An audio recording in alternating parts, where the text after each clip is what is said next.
Agenda number 1, questions. Ahanbada, start question number 3 to 4. Hangbigadaba Honorable Member Surya Kumar Okam, Pakum Pibigadaba Honorable Minister Hong. Honorable Speaker, start question number 234.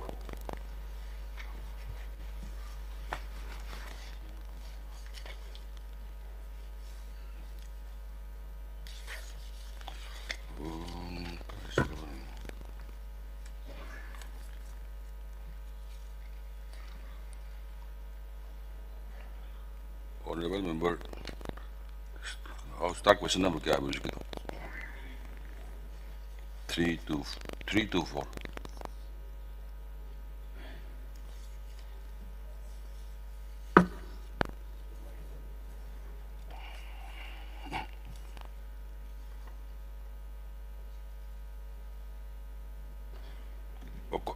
कट्टों तो पातो करो.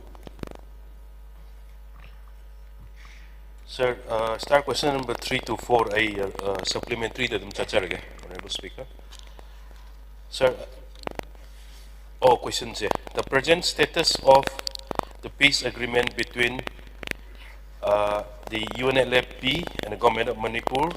and the Government of India on 29 November 2023, sir. Question number 3 to 4. Question number 3 to 4, sir. Oh. Reply A, the peace agreement is in force. B, the total number of cadres of UNLFP verified so far is 1,435 cadres. C, yes. D, currently stipend at the rate of rupees 6,000 per cadre per month are given. Honorable Speaker, sir. Honorable Speaker, through the Honorable Minister, supplementary many sir. Any peace agreement or any group, any organization, Manipur gibu pane haragadi sir, we support tawjari. The question arises here is that akoigi government sina adu maruaina ayeng final talk lakadoribadi India government nani. India government is irrespective of party ama natana kayamna seriousness laibage habidugi aduda sir ay hangjaning mani 27 months 17 days sure sir peace agreement si force to giba chana ki bhai tare sida akoi kadar da 6,000 per kadar da stipend PVC 1,435 kadar da sir huji pokta central government dagi government of India dagi moi gi stipend gi kaino akoi gi paisa amount kaya release tawrakre tha kaya gi pibikre aduga release tawdaba amount kaya muk lairige haidum tang Honorable Minister na thambiba. Mr. Speaker, sir, supplementary question reply that so far huji phawada government of India na thadol harga pigris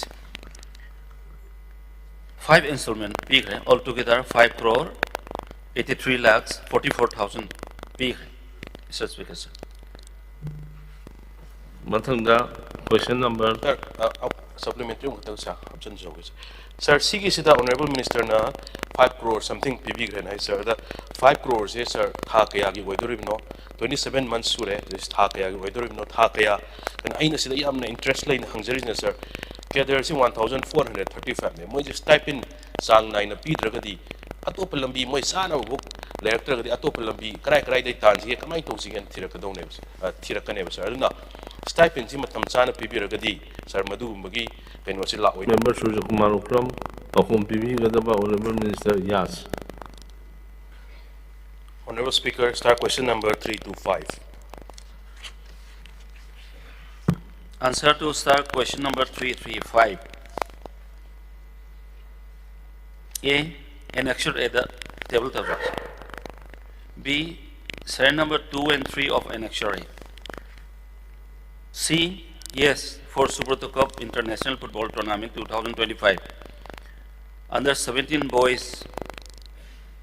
under 17 girls ki team sing C disqualified over for violation of conduct of rules for inclusion of non-bona fide students players. B, under 15 boys team so chap mani makoi si TW3 protocol se asi माना follow तौदबदगी अखोई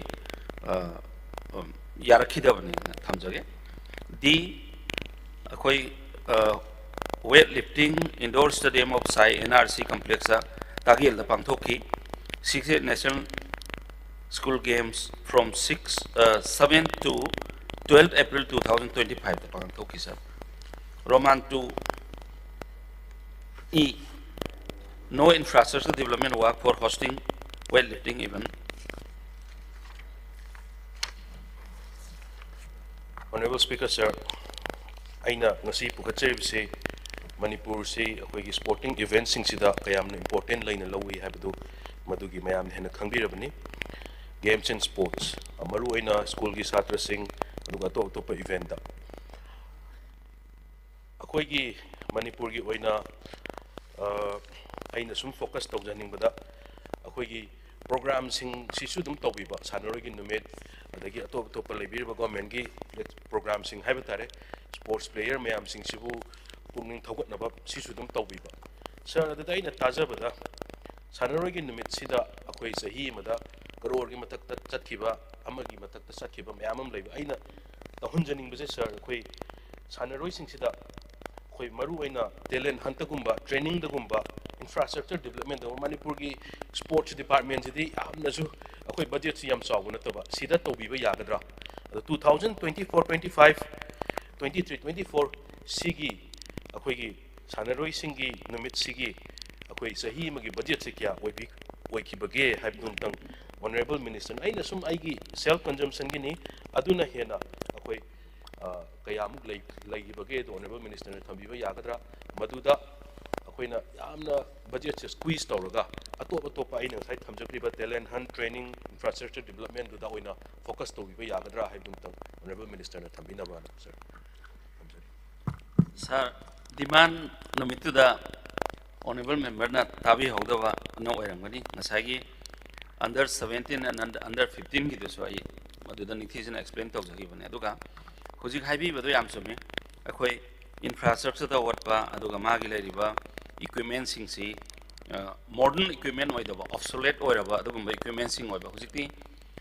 yamna advanced equipment mayam tholakpadu adugi laina nabasu akhoi Bharat Sarkar already 2023-24 sida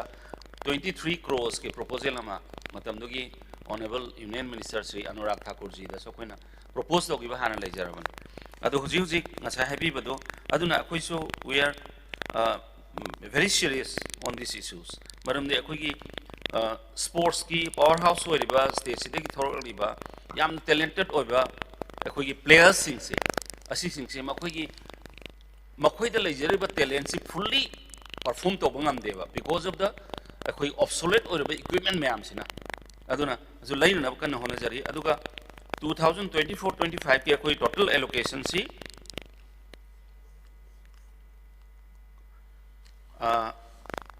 event sing si pangthok ki na budget allocation la bi si adu asiki sida koina punna koina 2024-25 ki sida di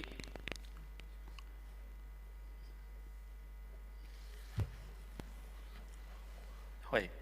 1 crore 50 lakhs. Asida koina expenditure to krisi 1 crore 49 lakhs. Adunga sahibi bedo yam sumi. Asigumbada yamna expenditure to bogi mahota asi singsina sanaroi singda encouragement pi na ba yaba program aina pangkhat pi bana phagadra hai badai maduma sai yeng sindagi sir. Thank you sir. Sir, supplementary aroi ba ko sir sida number 3 da financial assistance to state level sports association sir si legacy 21-22 da aina yengjabada budget allocation actual si da khara khena ba sei si yam leiba 50 leiba da 25 actual de sinaba 22-23 da budget allocation da 150 leiba da sin almost with sin 134 adagi 23-24 da 150 leiba da 62 sumai sum toroga sumai toroga akoi aina sida laksaningi budi association jing sidi sir paisa paijab na chade Manipur gi laiba association jing si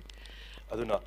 matam gi sida release ta hokda ba soidana yarung do male aduna yamna wana laira sir association jing si aina association ama khata gi mechang danga haijab na chade government gi backlog lairiba सिगुम्बा ma'am सी कयामुक लेबिगे लेबिरगदी करब कांदा government मसी final full and final association की due लेब मैम सिंसी पिथोपीखिबा करब कांदा गवर्नमेंट की प्लान लेबिगे हाइबदुम तंग सर थंबिना बाना सर थंजरी thank you Mr. Speaker, sir, अखोई ngasai yam chumi huji association singi pigado paisa leiri masi अखोई सानबदी चलुरे मैम दगी पुथोगा वाना तौर चलुरे चलकंदा मागी डॉक्यूमेंट सिंग से अखोई दमु सबमिट तौरगदी रिसिप्ट से अखोई दमु पिरक्तरगदी अखोई नेक्ट रिएम्बर्स तौ ngамदबा अदुगुम्बगी बैकलॉग खर लई खुदमोय ngaranggi न्यूज़ का थोकिबा अखोई MOA की मणिपुर ओलंपिक एसोसिएशन की पैसा अखोई हुजिफाव थादोक पीद्रे खोत्रे है मैम सु लेरी अदुगुम्बा अजुगुम्बा लेरिसी मखोई की डॉक्यूमेंट सिंग पीगदोबो डॉक्यूमेंट सिंग अखोई द पीद्रगदी अखोइना पैसा सिंग थादोक यादव कयाम लेबदुना तौबने दो यारिंखै अखोई अथु मतमदा हारिबा सिंग अदु डॉक्यूमेंट सुदुना लेरंबा यावरमगदी थादोक होनजगदी थैंक यू मथंगा स्टार क्वेश्चन नंबर 326 हंगविगदबा honourable member K Meghachandra Singh पाखुम पीबीगदबा honourable minister finance Sir, start question number 326. Honorable Speaker, sir, can we say in hand Mawang the soup, Hanare, and Yavi Rosum Hajere? Sir, must say supplementing the Tamziki, sir. Ziki, sir, 15 Finance Commission, 31st March 2026, the lawyer, sir. Amohana Kanabima Tamzulero, Laru, sir, house. Other, sir. Exact Pamjabasi, Muziki ADC, the Yarba local bodies, ne PRIs, ne sir. Why Pasazi pending am the lady. Masi Pangadra, Pangwedra. Clear over picture of house the Tambirati in Yarasa. Honorable Speaker, sir, in hands of the Hajari, we 2024, 2023-24 Pisale, 646 crore. See, we PBO Haidana proposed to observe. So, party Thadurpadi Hauge, 25 crore, 60 lakh somebody Thadur Bahuremadu, local bodies in that Thadava Huzare. So, Hujimak, Luinamak Thadurpadi not Ribanina, Doina, Luinamak Pangani and Hibadingam, but process up until Zeri. Mathanga start question number Sir, Aroi Bamtang supplement of this. Sir, Ziki Matamsi Lector, sir. What holy basing, sir. Masik Sakan Kari, Kontang, Lokot people plan like a Panganaba ID. Pending this, I get over. Honorable Speaker, sir, Hajari, pursue up until Zeri, the state Kipesa, Hena Pangige. We can't state Canada only number to kind of pursue those. Mathang the start question number 327 Hangbigadaba honorable member TS Lokesor Singh Pakhum Pibigadaba honorable minister works. Sir, start question number 327.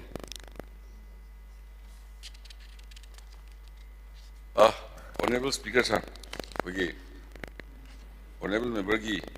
Lambidu Amuka check to win the Siaba Male. Adum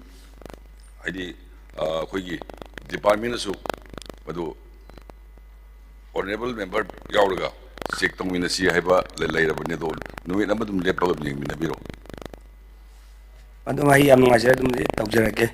the Lina Angakpamka, Sigi, Karol, sanction about 29 crores and Krataiva. Other tenders in Hungary or the more spectral nobly or Hungary, tenders say E tender to be Helibra, or Natraga restricted tender to Gibra, short tender to Gibra, Natra open tender to Dumdang House the Tambergadi Hitarena. Amount say 29 point some amount of RIDP, Peshani, and a tab the D. Kariani E tender to Gren Tabdum Jumilan Habirgadi wine.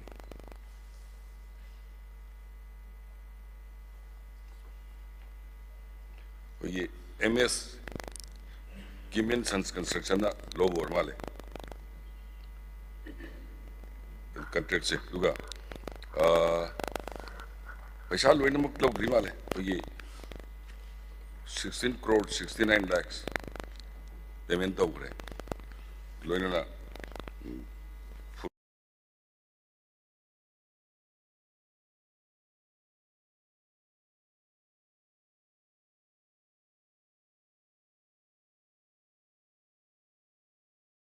ꯋꯥ order number ꯑꯩꯈꯣꯏꯒꯤ ꯁꯤ ꯂꯩꯖꯔꯦ ꯑꯗꯣ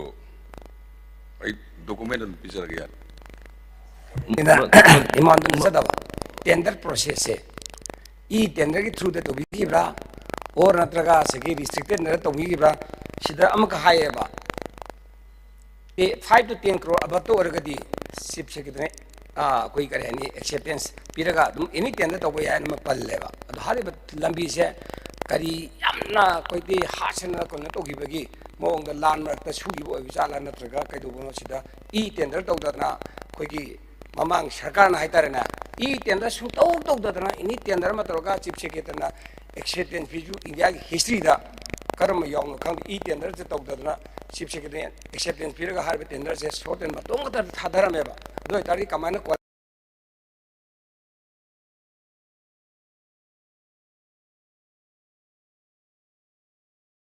इमान तो यार के सुकाय able speaker honourable की सी आई थमजगे कोई गवर्नमेंट मैनुअल टेंडर तौबगी अप्रूवल पीगी भाई तारी टेंडर से एग्जाम्पशन तौरगा सो कॉल लंबी दो थूने सेमनिंग तौबजानी thank you Start question number. Please, Start question number 328. Hangbigadaba honorable member TH Lokesh Singh, Pakhum Bibigadaba honorable Minister Home. Angakpani tawrila se khoi hom ri gatani mini amari de piwa yadraga di waje swai de loi bi phim ni taw Question award ne. Question hang yai. Question when hang biladi phado ba. I only one question supplementary question only I Yare start question number 328 to biro. Ani hang godi yai ba. Start question number 328 to. Adune ai je se sida smare to comment house comment chalai gani. Sorry. Hang bada yadraga di comment supplement hang yadrdi question ji lu khleba sida amna kana to usne Question no hang bibo enti phaba. question hang jeri do Honorable member 328 by biro. question hang ko hang jeri do start question number 328 Sir, start question number Sohum Kunipangi Koda IDP Singi resettlement state amasung central funding makada saba yum singda amasung housing support makada mapung phana security measure sing lokhal laba matung da hokre amasung makha tana tangkak naina sathari kho laikre hana na tangkak naina saba hokre sa sai supplementary amani dai thamjage hojiki ai answer ju phangjare aina hajeningina ngasai total number of villages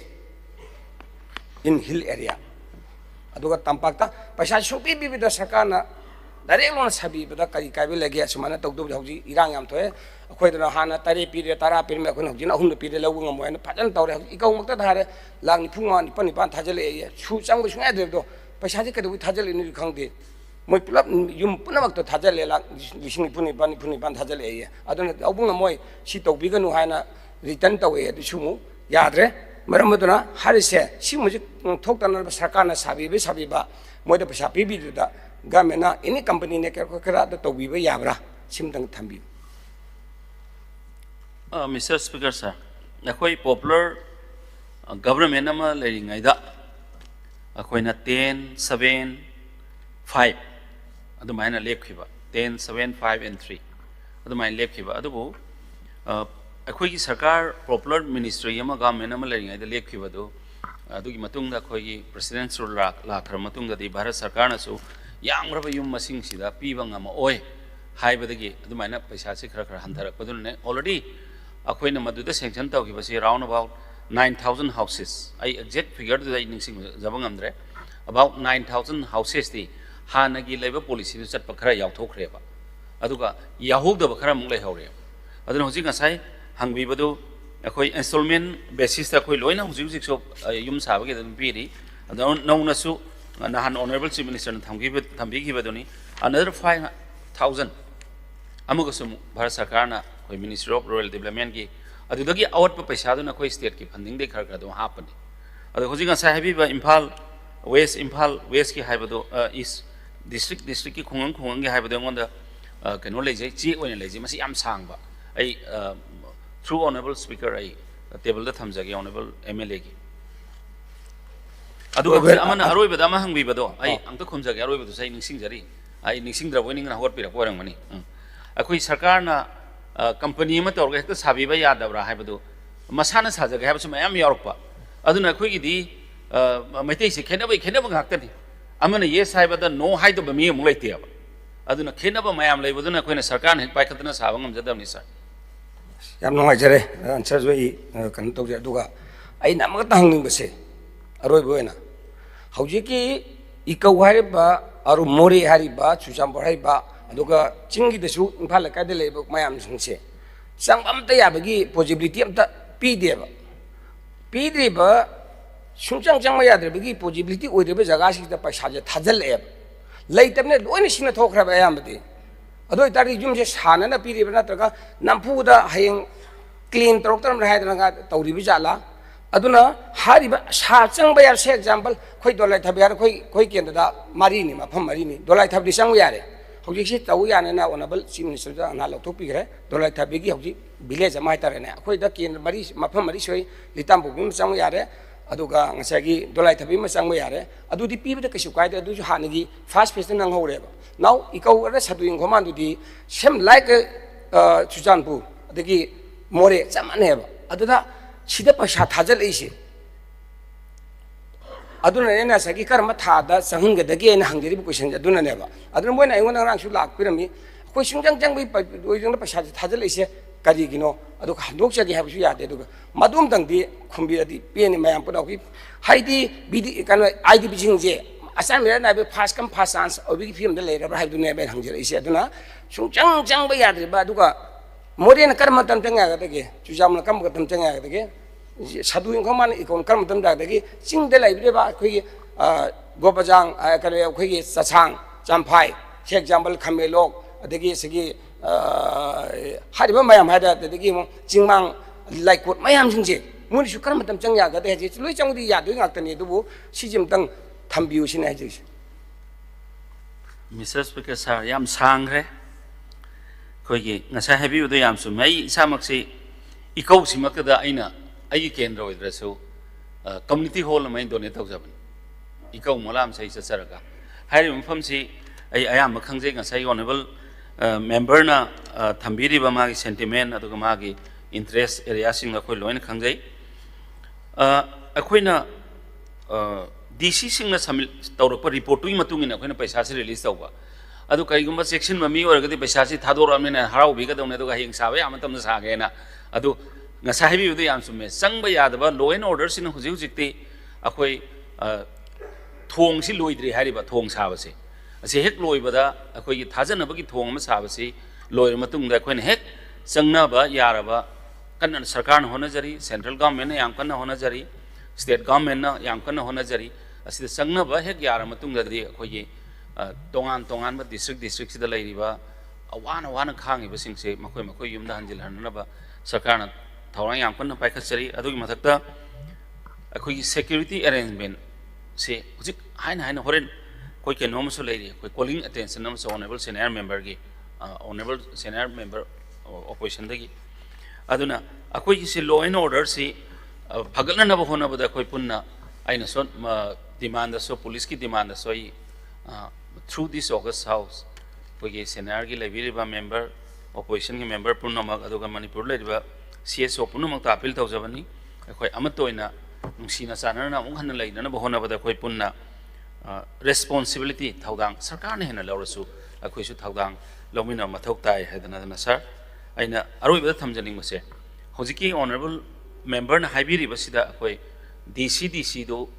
koi area do gi honorable member singa unarakanda mathang report thagalakpa matamda di akoi leiba yara mafam singda paisa singse hana disburse tawnaba hona jaga hebama ado August house ki through da ina information am khatang aina thamjani mase yang ngak port khara leiba highest IDPs leri singsi first Kangpok pi neba then Bishnupur district oiba koi district ani se asi kamaina uge har kanda Bishnupur district ki sita ina yangjama tamda अखोई district तो खक्तगी यंगजबदको ममांगदा मयूम मकईसु साक्तबा चुरचानपुर नत्रगा कांगपोकपी नत्रगा चिंगी any district अमदा कारबार तौबा हाइतारे कारबार तौबा चटपा तोमेन दिक अमगी युमदा भरा लेरगा कारबार तौबा चटपा कांबुसे मकोई हलगा मागी मागी खुंगंगसिंग युम चाक्तबा सिंगदा हंजिन बिबगी महौता अखोई आईडीपी सिंग वाना मयूम मैkai थादोअमबा कांबुदुगा पुन्ना पुन्ना लेबा मयाम यावरे अदो अखोई ऑनरेबल चीफ मिनिस्टर की इंस्ट्रक्शन की मतुंगिना डायरेक्टिव्स की मतुंगिना अखोई डीसी सिंगदा अयाम लोइन इंफॉर्मेशन अखोई पिजखरे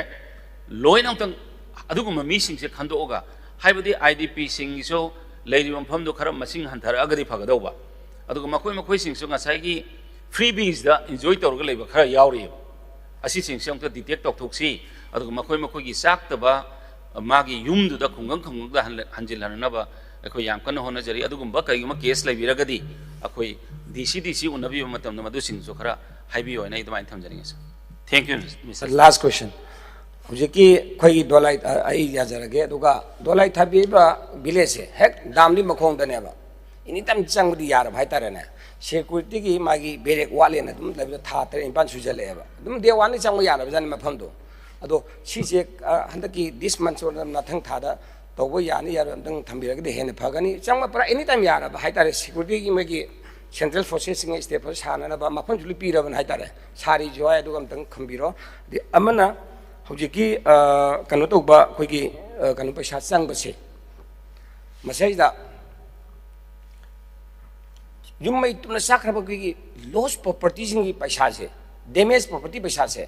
मसीजे सरकारना पीबिनदबा पंदम लेब्रा लेतबरा लेरगदी मोन होंगेमा मतमदा खोई उपुगोंग चाकचगरिबा दगी मसागी मागी अमता चंग फ्री दे चंग कनो तौदु लोई चाखरमनिना असिगी minimum तंगाई फदबा चंगबुदुदा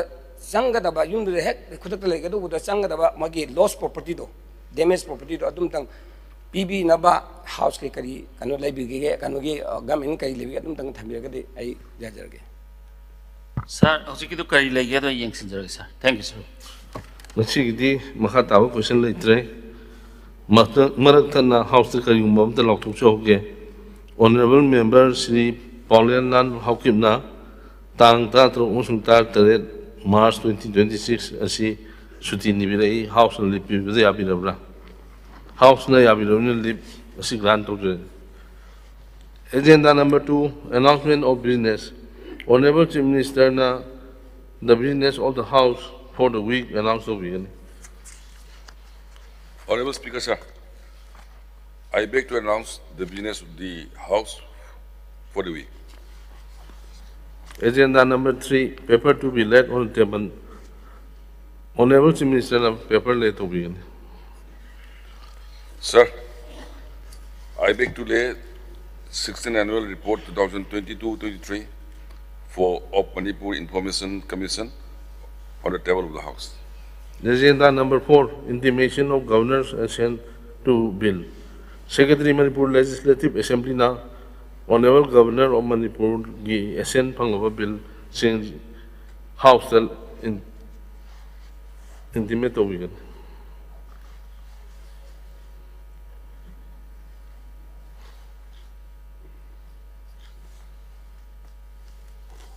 Sir, I beg to inform this August House that the following bills have been given assent. The Manipur Contingency Fund Bill 2024, the Dhanamanjari University Second Amendment Bill 2024, the Manipur Private School Registration and Regulation Amendment Bill 2024, the National Law University Manipur Bill 2024, the Manipur Goods and Services Tax 7 Amendment Bill 2024. Agenda number 5, calling attention. Honorable Member Shri K. Ranjit Singhana, raised objection.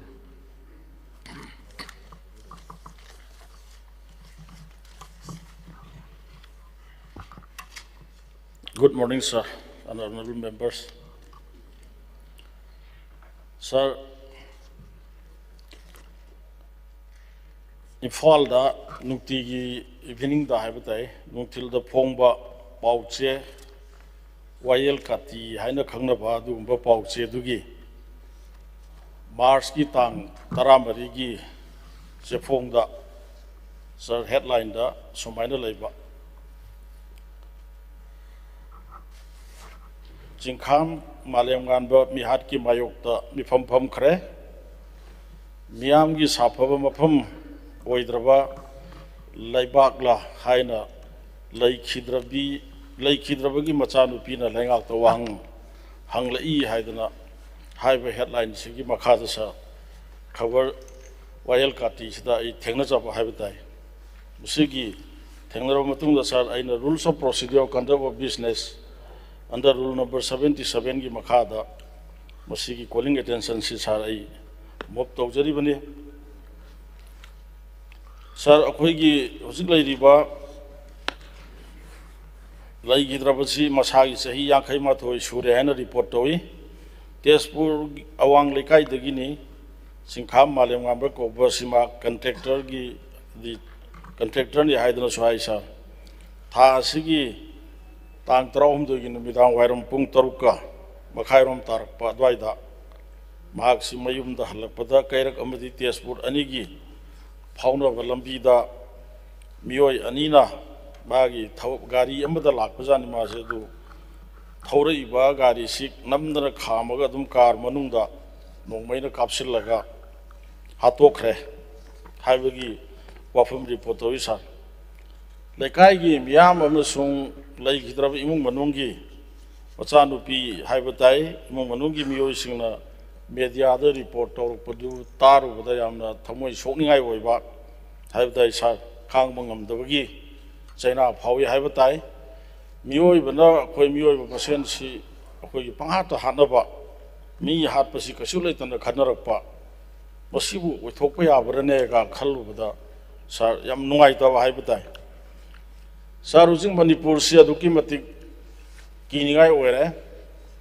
Law and order से अदुकी मतिक फत्रे sir चिंगदसु मी हातपगी पाव अदुम लै तमदसु अदुम मंगाई मी से अदुम हातपगी पाव लै मी हातपदी फाबा ngamde अदुना sir Manipur से अखोयगी खुलाई पाइबसिंगना से बोम लंगजले the चंगजरकदबनी अदुगा Masih तौरकदबनी हाइबा सिगुम्बा ngakतना ngairaba अदुगुम्बा लेपाक अमा हाइबदु ओइरे sir अखोय हुजिक लोइनमना खंगे हाना हौगिबा सही अमरोमगी ममांगदा मणिपुरदा लेरंबा सरकारदु अखोय मधु मुथलगा president rule थमखिबदु करिगिनो हाइदना sir I मधु निंगसिंग हनिंगे हाइरिबा मुथलखिबा सरकार अदुना कॉन्स्टिट्यूशनल मेचिनरी सिंग असि ngakna chatpa ngamdaba mathau to honba ngamdabadagi मधुगी सरकार अदो उठाई खिबनी हाबसे अखोय खुदिक बना खंगी सा दुबु हौजिकती अखोय मियामना सेमबा पॉपुलर गवर्नमेंट अमा भारत सरकार ना ऑनरेबल मिनिस्टर चीफ मिनिस्टर की मांग लिंगसिन बिरिबा मिंगोयना पंजरबदा श्री वाई खेम चाना लुचिंगबा दुंबा सरकार अमा थंबा कांदा मणिपुरदा सोइदना सिगुम्बा constitutional machinery sing se control tawduna peace porpangam gani habagi wakhalonda ai masigi sarkar sin no semakpani haidna sar ai thamjage yam sengna haragadi sar manipur se yamna kiningai oire ai yamna sangna matam lawjaroi aina honorable speaker gi through the honorable chief minister amasung home minister in charge ki attention draw tawjaningi base Sri Malim Gambasi Hatpa Mioising Adu Pabang Mabra the Hariba Mioising Adu Param Magadi Kari Marum Gidamuta Halibano Hibagi Paul Lerabra Nasi 48 hours and Pravanina Soidana Sigi Paul Leramani Aina Kali and the Sigumba Kiningai wherever we had a Sisar Koi session pumping assembly farming nasi akoina phammi ba mi phamsi sa yamna luba leipak sigi afa fata chawkhat thorang awa ana leiriba mayam sigi tungda lakado ba amadi mangda hujuk chalaga thengnari ba mayam sigi akoi masigi afa fata khana nainari ngai law and order gi khana nainari ngai da sigum मियाम की मिफम फमीदा सिगुम्ब मिहाद मिफुन तौबसे सार मसी होय अगस्त house की dignity सोई मसी लाइबक थीबनी अदुना लेपाक सिदा state सिदा rule of law से चप चाना लेहलगा मसी की मथौ फजना तौहनबगी कइनो थौदांग दु आई लहनिंगी अदुना समझलबदा हाइरिबा मिहाद असिदा चेनरिबा मियोइसिंग अदु पुलिस न फाब लेरब्रा अदुगा करी मरम की दमकता महाक से हाटपनो हारिबा मियोइसिंग अदो मसक खंगिंबदगी सार अइना कॉलिंग अटेंशन असी मुव तौजरिबनी thank you Honorable Chief Minister na statement thambi gani. Ziki talk ribu talk tu yamna live TV ni haja betai. Doina na mi ama di para male. Do kuigi zik kanu satari bani na mi pari ba mi domna ek mak hat bani hai bagi evidence di litri hang bu khot bagi thabak inquiry yam kan tawri doina na siriba nupadugi maninga angang anim su tong ga lai hai kari se garang JC ga su ai kum no wari sana jare da sai angang ani du su nongmai gi makon ta ba du da kogi mami mana uslaga gari gi number ga su khangau dra ba dagi mamai du loina khumbi hai du aina SP ga wari sana ja matam da soidna phangba ngamgani do kitang edi evidence ti lehauda ba pon ni na angang sing duna su masak du khang hudre hai aduna kitang matam changbugi wani do yamna laibuk tiba thoguni masi makhata na haidi thoktana ba dum section tharong local minasi ai thamjage यार sir I सु पाव खरा दुम SP दगी लौजै दैना सार की through दा honourable chief minister दैना थमजनिम के सार अखोय सिगी case सिदा नतना अखोय खरा लुना लौमिनसी मरमदि सार मसिगुम ब केस से याम तोइना स्टेट सिदा थोखरे चिंगदसु थोखरे अदुगा ngarang dahan की थोइब थोदो सिगी मखादा होरेन और हयें थोलो ओय हाइनाय लेते मरमदि अखोय की स्टेट से करिनो अमदा चले अखोय अदुना इन सार की थ्रू दा इन ऑनरेबल चीफ मिनिस्टर मुसुंग होम मिनिस्टर की अटेंशन ड्रॉ तौजनिम के सार काय खुमनजरिबा पुलिस डिपार्टमेंट की अखोय की अथॉरिटी सिंग से खरा एडवाइस तो होनिंगे सर पुलिस की मथौ से अनिनी मिहात मिपुन अमसुंग होरान चिंथी तौद्रिङै द मदु मिहात मिपुन थोक्तनरबा होरान चिंथी तौदनरबा होटनब से मोहगी मथौनी करिगुंबा मदु ngमहौदना अखोय की मिहात मिपुन तौरबा दु होरान चिंथी तौरबा मतुंगदा थोखरगना हाइरिबा मियोइसिंग मरा लेबसिंग अदो लोगी मतुंगिना मदु फारो मतुंगदा फाननब होनरगा फारा कांदा लोगी मतुंगिना मसा मसागी दंदी पिएन नब होनबा हाइबसे सार मसी पुलिस की मथौनी अदुना हाइरिबा ngarang nahan gi thodok to na taba mamangda thokhiba se Dr. Rita Hatpugi wafam lairi adagi akhoi gi se nungti gi che phongba thodang newspaper gi editor forum bagi hat ke torum bagi wari mayam ama lairi sigumba yam kiningai oi mayam se masi akhoi gi lairi ba sarkar sina kanna police department da akan ba instruction pibiraga maran laiba sing se pharga चप चप चाना मधुगी punishment मधुगी फंगम थोकम मरान की दंदी दु फंगला कांदा मसी अमुक हन तोबे यादे को हाइबदु खंगनबा ऑनरेबल सार की थ्रू दा अनुभव लेरिबा सरकार से बुलु चिंगिरबा अमदि होम मिनिस्टर न तहोनिंगे लोइनना ngasi मालेम गानबा हाटपगी लंगला नंजिन पुथोंनबा कन्नो होनबिरिबा सिदा सेंगबा मि हाटपदो फाबा फंगगदी मदो चप चाबा मि हाटपगी दंदी दु पिहलगा प्रजा मियामदा मसी यादे को हाइबदो खंगन नब सरकार से नबदु लखत पिगदरा लखत पिरोदरा है वफम दु थंबिरगा आई याजरे सा Honorable Speaker sir we honorable member na hari si am serious concern ne asi kare ai ni koi ingarang da su we secretary home wari sanajar mini license gan si ya amramale binary si aduna masi su si untang to ko pare na aduna yamna serious concern doina honorable thambi si masi यारिगै हाइजबताई incident नत्रगे कनोइसे दुम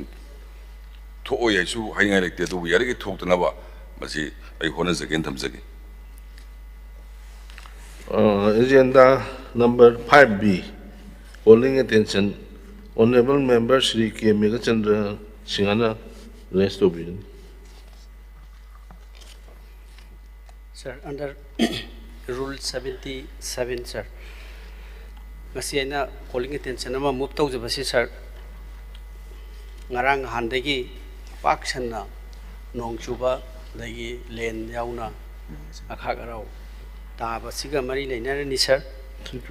maruina Shanghai Express atai local Delhi newspaper sana leibak hoyelan pau na rol thaudang pona pham chingba su loina headline de yaudi sir. Nong nungsit amasung len na paksana amang ata thokhan khre haina yauriba myam sir yamna sathina thokre khudakta amukta udriba len tarakpa adagi yum kaya mang takre crops kaya mang takre mana masing adagi tungan ba agricultural gi product myam ama manghan kholhan khiba myam akhunu ure sir maruina Imphal West District None da Suthoi sir Tengnopal da Suthoi Kakching Bishnupur yamna sathina Bishnupur district da su thoi sir Thawal district ki mafam jaga khara da su thoi sir masiga mari leinana thamtaning base sir prakiti gi khongchat matungina aikhoi hana su aikhoi dum haina balai waxing gi ulen Sajibugi nonglei haidana sir masi kitang aikoina yamna wana unrest weba irang asidagi aikoi kitang phagalakpa timing da Sajibugi nongleina amuk humdek khibadona masi nonglini sida khudakta hekta yum kai mana masing thude khibasi yamna laibak thi masigi damakta house da nuaita basu phungdok chari loidana sir masi Department sing maroini agriculture amadi horticulture department sina masi kari hana precaution lokot palaibra meteorological department gi matam gi phongakpa report ki matungina masi gi sarkar gi kari walhubulai mayam lomi singda manam sing thajari ba mayam sing sida mafam matam chana masi gi yam scientific information kari report pbi ki basu leitaba dona tawi aduna Tarai benungsi, amasung masigi lens, amukta udriba, tuai. Aduna lomi singna, sahi ama yamna wana, masigi mana masing thajaraga, ingolgi, adagi palm wina tawjarakan da taro pasida sida. Kanghau dana pungmang mangkiba. Sajibu chairau bada yonjagani haidana thaba kobi mana masing hawai thrak alu. Asina singwa mayam che pungmang mang kresa. Aduna masi sarkar gi achauba attention nama miyeng ama changbiri haraga masi kari paikhat piba yaba lei immediately haibdi instant support khara pibidragadi awaba lomi sikta hana soktuna leiraba manipuri lomi sing sida hena awaba ma mayukna ragani sir haukiba sahi khara da su mamang da su asigumba sathiba lo len nonglei nungsit yum kaya hungdokiba mana masing crop kaya district mayam da singi district amgi district mayam sing sida mangkiba mayam sing yengchan badi adum chatkhi aduga madugi nungaitabsu adum sarkar na phungdokhi tawudati khudakta madugi kanaba amsung support ti phangkhidi loina na sir masi aikona yengchilani tawrani mateng pangani haibasimak nattabada Honorable Leader of the House na su cover da phungdokhiba ai ure tawudati sir masi instant support ama pipi dragadi wa aduna leiruba mayam sing adugi khitang asa ama lakpa matamda makhoi da thengnariba chahi amagi income khara lakchagada budu mangkhre aduna sir masiga mari leine an amuk horticulture and the soil akhoi gi conservation sigi department sina masi kari crop insurance na chingba and then adagi strong masigi lomi sing the support of sugumba akhoi gi climate change related lakpa sida khudakta instant akhoi gi destruction mayam ama lakpa sida agriculture department namasung horticulture department na kari policy paket piri aduga sarkar na matam gi katang announcement over relief khara pi basi natabada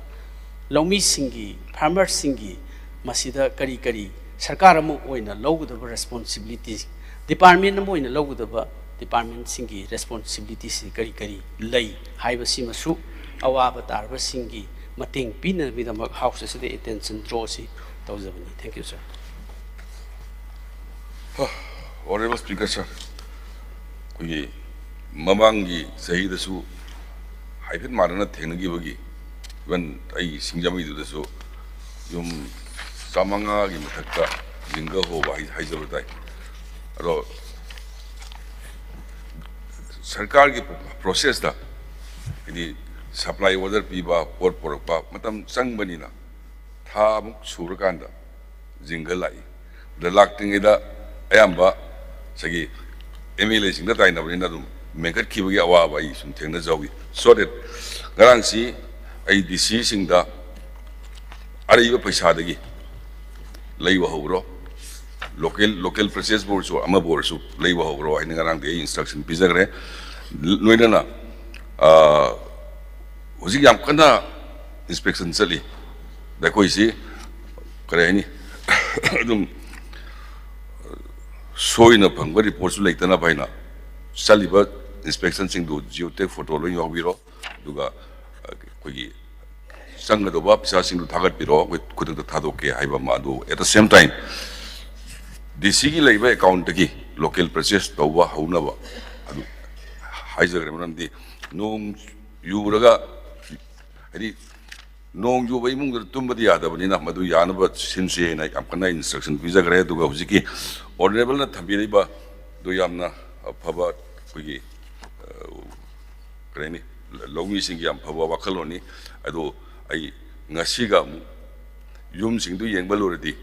best table ki sop ko pa mayam du so ai yeng janna bai so haijarage. Agenda number 6, discussion and voting on demand for grants. Honorable Chief Minister na demands for grants 2026-27 move to begin. Sir, I beg to move the following demands to be taken into consideration. Demand number 9, information and publicity. Demand number 11, medical, health and family welfare services. Demand number 15, consumer affairs, food and public distribution. Demand number 26, administration of justice. Demand number 44, social welfare department. Demand number 45, tourism. Demand number 46, science and technology. High demand in a manuda, demand number 11, 15, 26, 44, Amasung 45 ta, honorable member Singh Degi Kat Motion Singh Pangje. Ahan Bada, demand number 11, K. Ranjit Singh.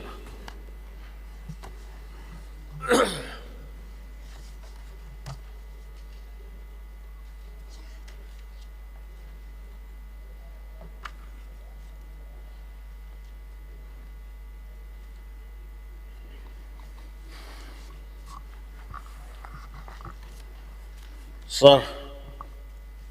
I Nasidi Honorable Sargi Kutanga House the Pambiri Honorable Members in Katanatana Manipur the Riba Prazamiam the attention I draw to the guest. Sir, why Lairava below property line you Makadaliba family sing Hypatai Madugi. अखोई हक्सेल की तेंबांग chief minister की हक्सेल की तेंबांग अमसुंग PMJAY prime minister की मखादा पीबा दुगुंबा health card health scheme है बताए उसी यामना फजबा scheme अमनि सा अखोई मणिपुर दा सा चीफ मिनिस्टर की हक्सेल की तेंबांग सी ममांगी 1.0 BJP led government gi matamda sar akhoi gi 2017 gi adwaida basi launch tau gi bani aham launch tau pagan sar basi akhoi gi lupa lakh अनि अनि है बताए हेल्थ कार्ड पाइबा अदुगुम्बा बिलो प्रॉपर्टी लाइन की मखाद लेबा लाइरबा मियोइसिंग अदुगी health card अमा family दा पाइबा कांदा मदुगी इमुंग मनुंगी नारक पद मदुगी लाख अनि की वैल्यू है बताए मदुगी एरिया दुदा अनाबा येंबगी खुदोंग चाबा कार्ड सिना पीसा दो हारिबा हेल्थ कार्ड सी मथंग की सही 2018 की 23 सेप्टेम्बर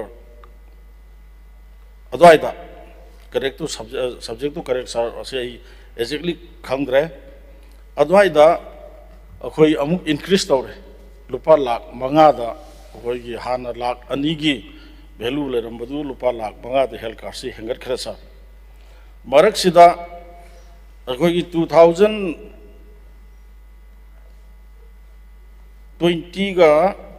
2 है तारे सर सॉरी 18 दा अखोई लुपा prime minister PMJAY Harib scheme से सर अखोई सेंटर की भारत सरकार ने मसिम लॉन्च तौरे अदुना समझन जरबदा चीफ मिनिस्टर की हेल्थ कार्ड अमसुंग PMJAY की हेल्थ कार्ड की मखादा अखोई अनाबा लायेंग बसिदा सर अखोई मसी खुदोंग चाबा पीरे अनाबा लायेंग बगी सिस्टम से सर कमायना तौगे हाइब कांदा अखोई मागी तोंगान तोंगान बा लाइना की मतुंगिना मागी रेट लई लुपा लाख मंगा से अमुक सिनब याबदी नते से कनागुम्बा मियोय अमा लिवर नाबगी मदुगी स्कीम मागी पैकेज की मतुंगिना लुपा असुक हाइब लई अदुगा अखोई से किडनी नारे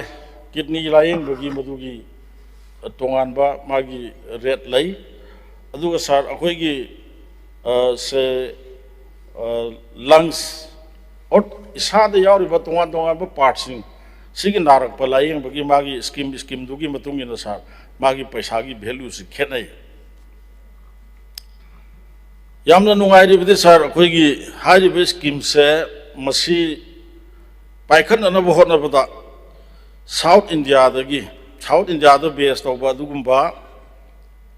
कंपनी ममिंगना मेडी एसिस कंपनी हाइबा अदुगुम्बा अमदा अखोई सरकार सिना ऑथोराइज तौथोपा हाइबताई मोइना तौदुरिसि करिनो हाइबगांदा इम्प्लीमेंटेशन सपोर्ट एजेंसी होइना हाइबा हेल्थ कार्ड सिगी इम्प्लीमेंट तौबगांदा मसिगी इम्प्लीमेंट तौननबगी सपोर्ट तौबा अदुगुम्बा एजेंसी नि मेडी एसिस कंपनी हाइस महाकना मदुगी एसिस तौबिनबा सपोर्ट तौननबगी दमकता मंगोंद चाही खुदिंगी लुपा करोड़ अनिगा लाख 85 से मणिपुर सरकार ने पीयब अदो मागा यानरिब से चाही अहुम से 2017 18 19 20 2020 फाउबदा मासे नुमित चाही अहुम की ओइना मासे अखोई कंटेक्ट पीरे कंटेक्ट सी पीरगा मागना हुजिके हारिबा अखोई बिलो प्रॉपर्टी लाइन द लैबा हेल्थ कार्ड पाइरबा अदुगुम्बा बेनिफिशियरी सिंग से एनी हॉस्पिटल करम एनी है करम हॉस्पिटल इम्पेनल होइबा हाबदी सरकार गा हाजिबा लाइना मयाम सिगी पीरिबा अखोई स्कीम सिगी पैकेज सिगी लाइना सिगी मनुंग द पीरिबा मयाम से हाजिबा पैसा अमाउंट दुगी मनुंग दा लायेंबा ngамगनी याय हाइबा येंगजगे हाइबा अदुगुम्बा हॉस्पिटल प्राइवेट की ओरो सरकार की सीमा मैंडेटरी कंपलसरी ओरे अदुगुम्बा हॉस्पिटल इम्पेनल ओइबसिंग असिदा ngसाई हेल्थ कार्ड सि पाइरगा लाकपा पेशेंट अमने येंगबा कांदा कैशलेस ngसाई अमाउंट दुगी मनुंग दा अदुम येंगननबगी पैसा तिंगनना येंगननबगी सपोर्ट तौगदोबा असिस्ट तौगदोबा अदुगुम्बा मेडी एसिस कंपनी से मां की सर्विस से अदुनी अदुगी दमक्तनी चाही अमदा लुपा करोड़ अनिगा लाख 85 पीरिस अदु सर हुजिक अखोई लोइनमकना खंगे हाउस द फैमिली ऑनरेबल मेंबर्स सिंग बोर्ड ऑपोजिशन एंड रूलिंग अखोई सिदी मियाम की सेवा तौबा मियाम की लुसिंग बनेना लेरे अखोई स्टेट सिगी हाइबताई खुदिंगमक केंद्र से कारिब MLA सिंगदा हाइदब से पंगले लेरमोय कोई रूलिंग है ओपोजिशन है लेतना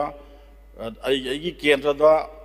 करीगुम्बा म थोलुपा वाना तारकपदा नारक येगलकपदा अंगांग नुबीगी लाइक लासु तमनबगी हाइरो लैत लाइरगी हाइरो लोइनमक ऑनरेबल MLA सिंगसिदा मतेंग पांगबियो अदु तोबियो हाइब ngaktane अनुसार लाइबक थीबा आइगी इसागी ओइनदि आइगी केंद्र से हौगिबा 2023 गी मेगी तांग अहुम द थोकिबा दुंबा लाइबक थीबा अहुम दुना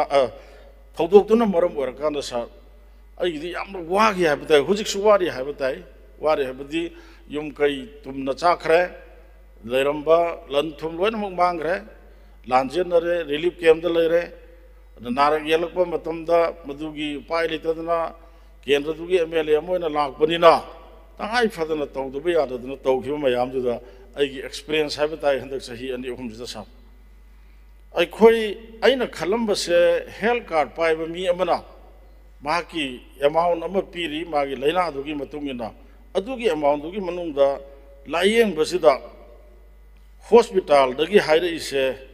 आई हॉस्पिटल ममिंग दि पंजरोय डॉक्यूमेंट लोइना लेरे सा पैसा से ngसाइगी से समना हाइरबदा सार मसी यामना लास्ट नुंगाइ रखिने आई मतम खितंग लौजगे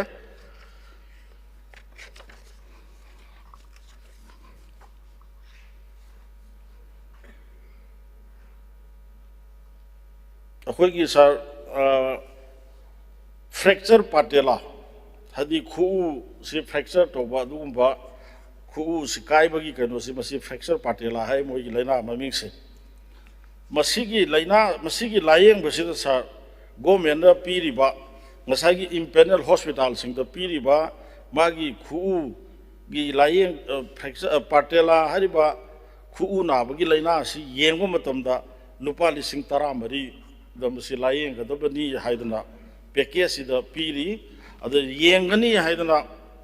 साइन तौनरी अदो हाइरिबा लुपा लिसिंग 13 से मसी प्राइवेट हॉस्पिटल दा येंगे अनाबसे येंगबा कांदा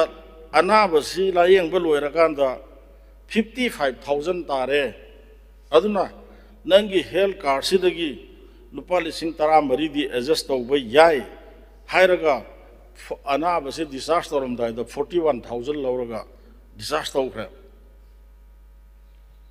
स्वाइसिदनी सर अखोइना यामना ngaiसे ngसाइगी पीरिबा अखोइगी फ्रैक्चर पाटेला हाइबा खु चिकपा नाबगी लैना सिदा पैकेज सिददी हेल्थ कार्ड सिदा पीरिबसे अखोइ प्राइम मिनिस्टर की दसु CMHT दसु 14,000 सिना सिगी पैकेज सिगी मनुंगदा सार अखोइगी हेक एडमिशन तौरपदगिना admission to discharge including operation and the other etc. Sida hidak langthak leibagi karigi everything loina admission tauba bed charge layeng ba whatever magi changi ba ana badugi layeng base mana numit humni natraga nini numit supiri sar numit taret ni leiba mangani leiba leina dugi 15 ni leiba numit 30 ni leiba leiri अदो हाइरिबा hospital the मान हेक अनाबसी admission तौबा लाकपदगिना treatment तौबा लोरगा मयुम the discharge तौरगा हनबा अदु भावबदा ngसाइगी 14,000 cinema से लायेंग गदबने सिगी amount सिना अदु सोमदा अनाबदु the हाइरिसिदी अखोइ नंगी अनाबसे हुजिक येंबा लोइरे अदु नंगी अनाबसगी चार्ज से 55,000 तारे अदु नंगी हेल्थ कार्ड सिदगी 14,000 से एडजस्ट तौरगा लेमबौरिबा अरेम 41 से मसी पीगदबनी हाइदना अनाब सिदगी लौरे बस अदुना सिगी सिस्टम से मसी हंदकता हाइबताय आइगी केंद्रगी मयाम से नोंगमदा अम्मा नत्रगा अम्मा हेल्थ कार्ड पाइरगा लाकपा आई मीडियागी मतांग खंपसै था खरै ममांगदा आइगी केंद्रगा अखोइगी हेल्थ कार्ड सेमबगी केम तोनरा पुथदना नमक्तदना हेल्थ कार्ड सिना तौरगा लायेंग अना यावरादेनो होटनरुमने दु कोपना मदुगी मतांगदा थीरुब मतमदि सार समाइ तौदना लैरमे हॉस्पिटल आई केंद्र ऑनरेबल मेंबर सिंह इसागी केंद्र की अनाब हेल्थ कार्ड पायरगा लायेंग हंगबियो बसीसे हुजिकसे पीरिब पैकेज तुगी मनुंग दा इना साहरिब लैना लैना तुगी मतुंग इन पीरिब पैसादो अदुगी मनुंग दा लोइनमक येंगदबसे प्राइवेट हॉस्पिटल की नुसिरब इचिन नाउसिंग वारुबिगनु मसिदी मियोइबगी लाइफ हाइबताई ललोन बनी हाइनेगे मसिगुंबा अरानबसे अखोय तौदब फै आई अगस्त हाउस की थ्रू दा इंगसी थमजगे अदुना मसि लैरिबा अखोयगी सरकार सिनसु मसि अखोय थिगतसी सर मसिदा अखोयगी से सुपर स्पेशलिस्ट ट्रीटमेंट सि तौबकांदा अखोय 15 days हॉस्पिटलाइज तौगदबनी अदुगा specialist and the major operation तौबकांदा 12 days लैगदबनी हाइबा नुमि तारानी लैगदबा सांग्रे सा मसिद मयाम से हारिबा नुमि सिंग से मसि मोय लायेंग बसि अनाबसि करिगुंबा हारिबा नुमि सिंग सिदगी हेंधना लैग्रबा अदुइतारदि लैरिबा हॉस्पिटल दुना मदुगी वारिबर अचंग खुदिंग माना मु पुथोकदबनी हाइबा अदु भावबा मसाइगी मेमोरेंडम ऑफ अंडरस्टैंडिंग हाइगदरा यानबा कइनोसिद यावरि बसा अदुना चाउग्रबा सेनफम प्रजा सिंगदि खंगदबनिना हेल्थ कार्ड तगी अखोय पैसा सु कौरे असुक वादी सिद हापियु हाइदना अदुमाइ तोरगा लाकपसि सार यामग्रेबा अदुना सिदैसिदा हेल्थ कार्ड सिगी इम्पेनल ओरिबा लायेंगनी हाइदना यानरिबा हॉस्पिटल सिंगसिना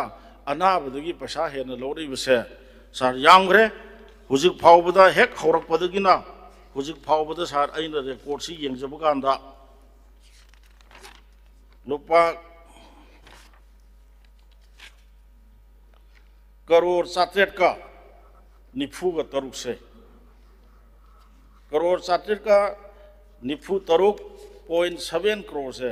मसी हुजिक फाउद सा अखोय एक्सपेंड तौग्रेबा मणिपुर सरकार ना हेल्थ कार्ड से हेक हौरकपदगी अदुना हारिबा सेंसे सारसिन प्राइवेट हॉस्पिटल गिनी याम नुंगाइबा मना सार गवर्नमेंट की हॉस्पिटल से सार अदुके मते नुंगाइग्रे गवर्नमेंट की हॉस्पिटल से क्रमाइन तौर सर हुजिकी से फॉर एग्जांपल फ्रैक्चर पाटेला हरिब लाइना से येंबगा सर लुपा 13 नि पैकेज से अदु गवर्नमेंट की हॉस्पिटल से पैसा लौब याब नत्रे ऑपरेशन की और गवर्नमेंट की नि अदगी एवरीथिंग फ्री नि हॉस्पिटल प्राइवेट की चम मानै ngसागी पैकेज दुदी अदु हाइरिबा हॉस्पिटल गवर्नमेंट की हॉस्पिटल से कैदोरे अनाबसी लायेंगे फरे चटख्रब मतुंगददी ngसागी लुपा 13 से मसी ताननब सरकार दगी अमुक लौनब होदबदा सर अखोई इम्पेनल ओइबा फार्मेसी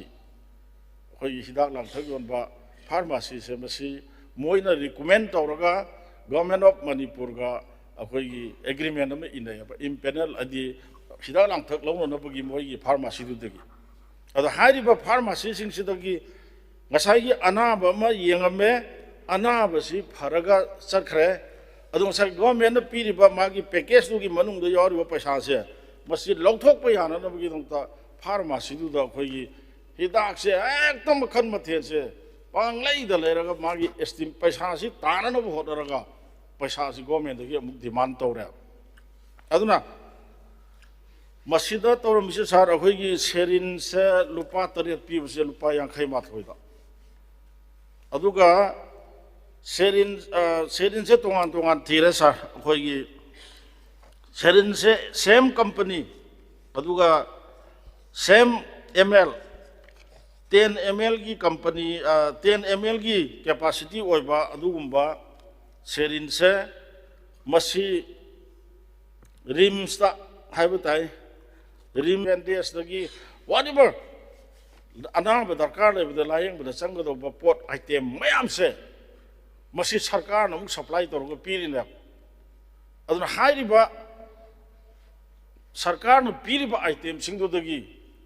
अनाब येंबद सिजनगदबदो सिजनरमगनी अदु सोमदा इम्पेनल ओरिबा फार्मेसी दुदा तौरे हरगा मदुदा मसाइगी लुपा 50 ताबा अनाबा मखन की लायेंगनब होनबदा अदुगी लुपा 50 ताबा अनाबा लाइना अदुगी मदुगी पैसा दुगी लौथोंनब होनबदा हाइरिबा इम्पेनल और फार्मेसी सिंग मानरगा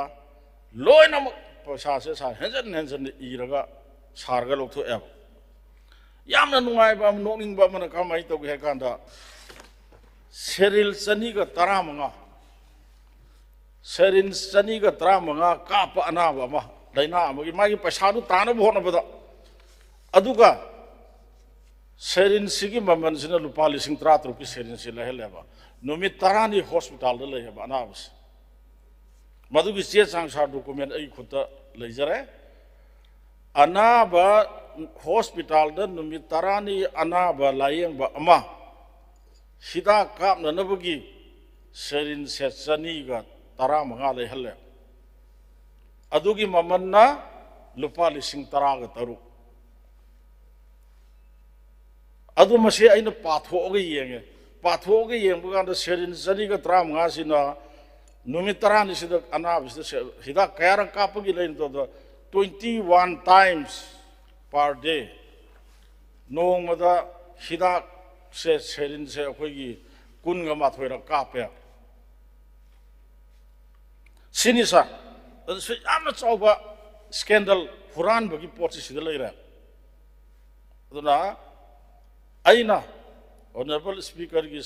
थ्रू द आइना ऑनरेबल चीफ मिनिस्टर की अटेंशन ड्रॉ तौजनिंगी बसे यामग्रे मसी तसेंगना हारबदी सरकार सिना अखोई हौरकपदगी सोयबा हाइबा तारे सोयबा हाइबदी मसाइगी मसीगी करमाइना तौरगा लॉन्ग टर्म पॉलिसी दा मसी चेक्शन न होना हुदबदगी असोयबा अमा लेगिबदना मरम ओरगा सिदा अखोई खुदोंग चाबसी लौरगा लेरे हुजिक फावबदा याम नुंगाइरिबा अमना सर अखोई मेसी एसिस कंपनी हरिसे हुजिक फावबा मोइसे मासे दुम एक्सटेंड तौरगा तौहलियाबा थबकना करी तौनो खंगदे 21.81 crore till that हुजिक फावबदा मेडी एसिस ना लुपा करोड़ कुनमा थोइगा 21.81 crore से हुजिक मांगोंदो हुजिक फावदो पेमेंट तौरे तसेंबगिदी हाइरिबा मेडी एसिस हाइरिबा कंपनी से मसीना ngसाइगी इम्पेनल ओरिबा हॉस्पिटल सिंग अदुदा लायेंग बला को पेशेंट सिंग से मोहिसी कैशलेस मनी तौरगा लायेंग हननबगी सिनबसे मोहिगी दायित्वनि मोइना मसीगी दमक्तनेबा मोइदा कॉन्ट्रैक्ट पीरगा पैसा करोड़ मयाम अमा पीरिसे मसीसु तौबिद्रे मसी फारे हरगा बुक तौरगा मसी चप एक्शन लौगदबने अदुना सर आई सप्लीमेंटरी तारकांदा अमुक लाक्चगे अदुना आइना ऑनरेबल सर की through the honourable chief minister health की इंचार्ज ओइबिरिबदा आइना थमजनिंगे बसे मसी अखोई यामना चावबा स्कैंडल अमने अदुना अखोई हाउस कमिटी अमा सेमसी हाउस कमिटी सेमबगा मसी अचुंबा थिदोक्सी मसी खुंगंगदगी लवाइदगी हाइबदाई खुंगंगदगी लाइता लाइरा नोमगी चरा तांजरिबा लानसिना इफेक्ट तौरबा मियोय कया नारकनु येलकनु हाइबदी यादबनिना अना एक यारुकपदगी हेल्थ कार्ड पाइरे हादना चचरगा पैकेज तुगी मनुंगदा दुम लायेंग बिगदोबा दु लायेंग बिददना अहेनबा पैसा लौरगा अवाबा ताहंदना वारिबसिगी मथक्ता अवाबा पीदना तौरिबा मयामसे मसी मियोयबा मोइना तौबम थोक्तबा थबकनि अदुना प्राइवेट हॉस्पिटल ओइसनु गवर्नमेंट की हॉस्पिटल की ओइसनु मसीदा अनाबदगी तौरगा गवर्नमेंट की पुकई अदि गवर्नमेंट की अकाउंट की लूट तौरिबा मिसिंग से मसी फारगा चप दंदी पीसी मधुगी डॉक्यूमेंट मयाम दो सर अगोंद लोइना लेजरे सीदी आइना खरा खतंग पुखलगा लापगे वानी मधुगी चप एविडेंस डॉक्यूमेंट दो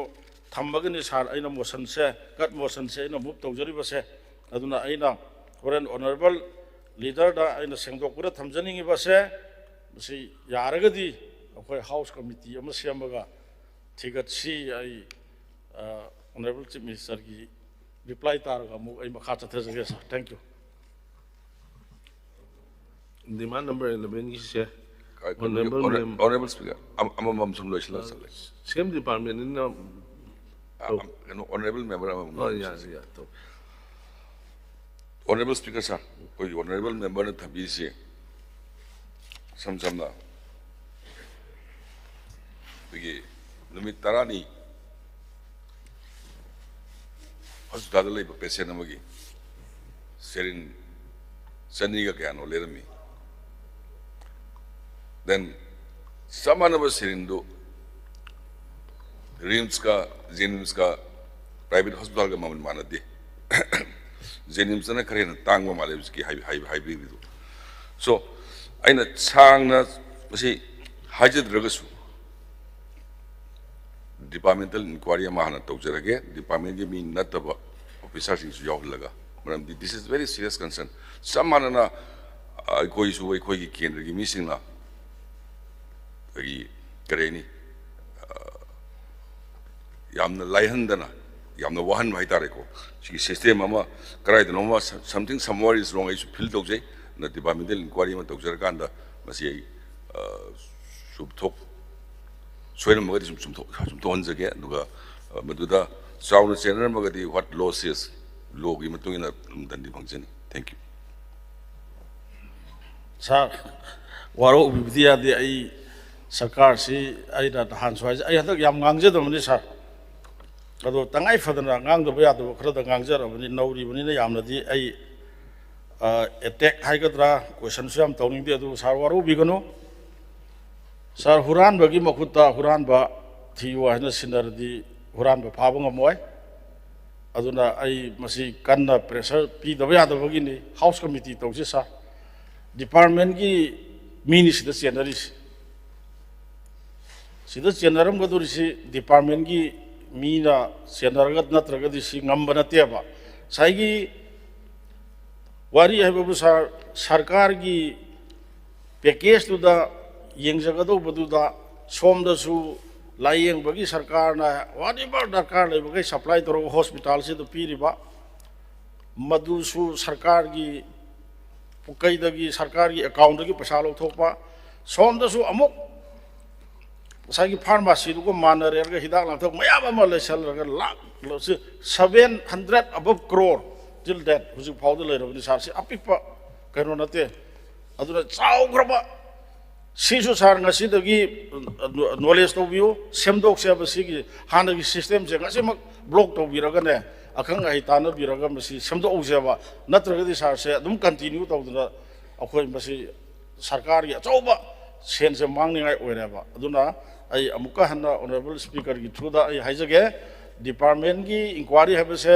मसीना हुरान बा फाबंग मोय अदुना यारगदि हाउस कमिटी में सेम सेन आई प्रेशर तो जइस honourable speaker sir मथंगी session अमसु नंगिनी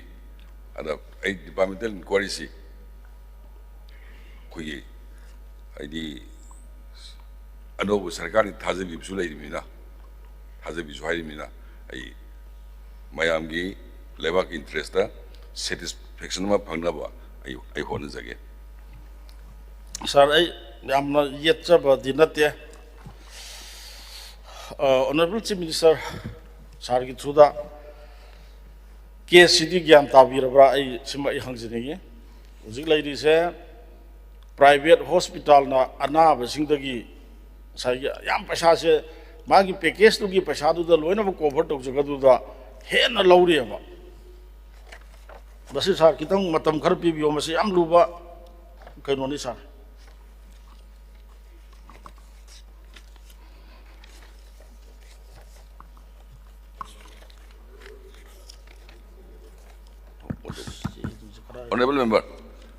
honorable member have you I can tam jage details ngasagi haibi gi singdo record sulai tarungini we assembly then aina thamjani si inquiry to the nuaina ba haibi ba point singduga duga details paibi duga ani du pibiro du sagi hen mateng bangwa nuaina ba hijabdane ado honorable chief minister ai sar ki thuda ai di masi